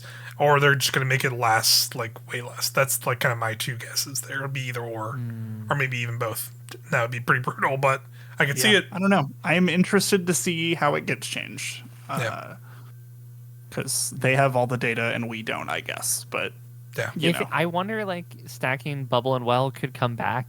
If they nerf the damage. Maybe I finally need to do that. I'd be down for that. Like I would be down for that. Or like we saw something about one of the prismatic Titan things has like the potential Ursa buffs and like I would love them to like buff like Banner Shield and make like Banner Shield worthwhile again. Like maybe that's how they go about it, where it's like maybe you don't do as much damage in Well anymore, but now you can stack it with like a Banner Shield Titan, and then you could still have like a similar effect to an extent, and that'd be cool. Then you'd have to pair them again and have those kind of two together to be like really, really viable again. I would be okay with that because I always liked the Banner Titan stuff when it used to be way more of a GM thing. Yeah. But I could see that. That's how we got through Proving Grounds the first time. The first time. Yeah. A lot of good uses for that back in the day. So I'd be cool with that kind of making a little bit of a comeback because that was always like a fun kind of thing there. So yeah, we'll have to see. We'll be back. All right. Well, we'll be back with that. But other housekeeping before we wrap up too quickly here. I think we talked about it in a couple episodes, but we wanted to do some other. I think we're just going to break them out into separate videos. Yes. To shout them out here. So we talked about doing some kind of vault cleaning between the three of us, like the group vault cleaning. Vault cleaning. We might even it's really not for content. We just need to do it. We just need to do it. So why don't we just make it content? Just you know what I mean? record it. Yeah, it's just fine. record it. So we can show each other our vaults and be ashamed a little bit. Weaknesses. Our Yeah, weaknesses. shame. I mean, I guess you two will ultimately be the judge, but I don't think my vault's like anything Mine's not that bad. that bad. But we'll see. Mine could be a lot worse, honestly. Yeah. So we'll do that. We maybe also do that. Like I think I've seen a couple creators do that. Like. Guessing game where you like on there's a like blue engram. engram, so that could be. I think we can maybe each do a round of that and just see the damage it could do. I think it'd be fun. Fuck it. And then something I also wanted to do, which I think with the potential, very seems very likely that we're gonna get the season epilogue or / kind of finale moment next week.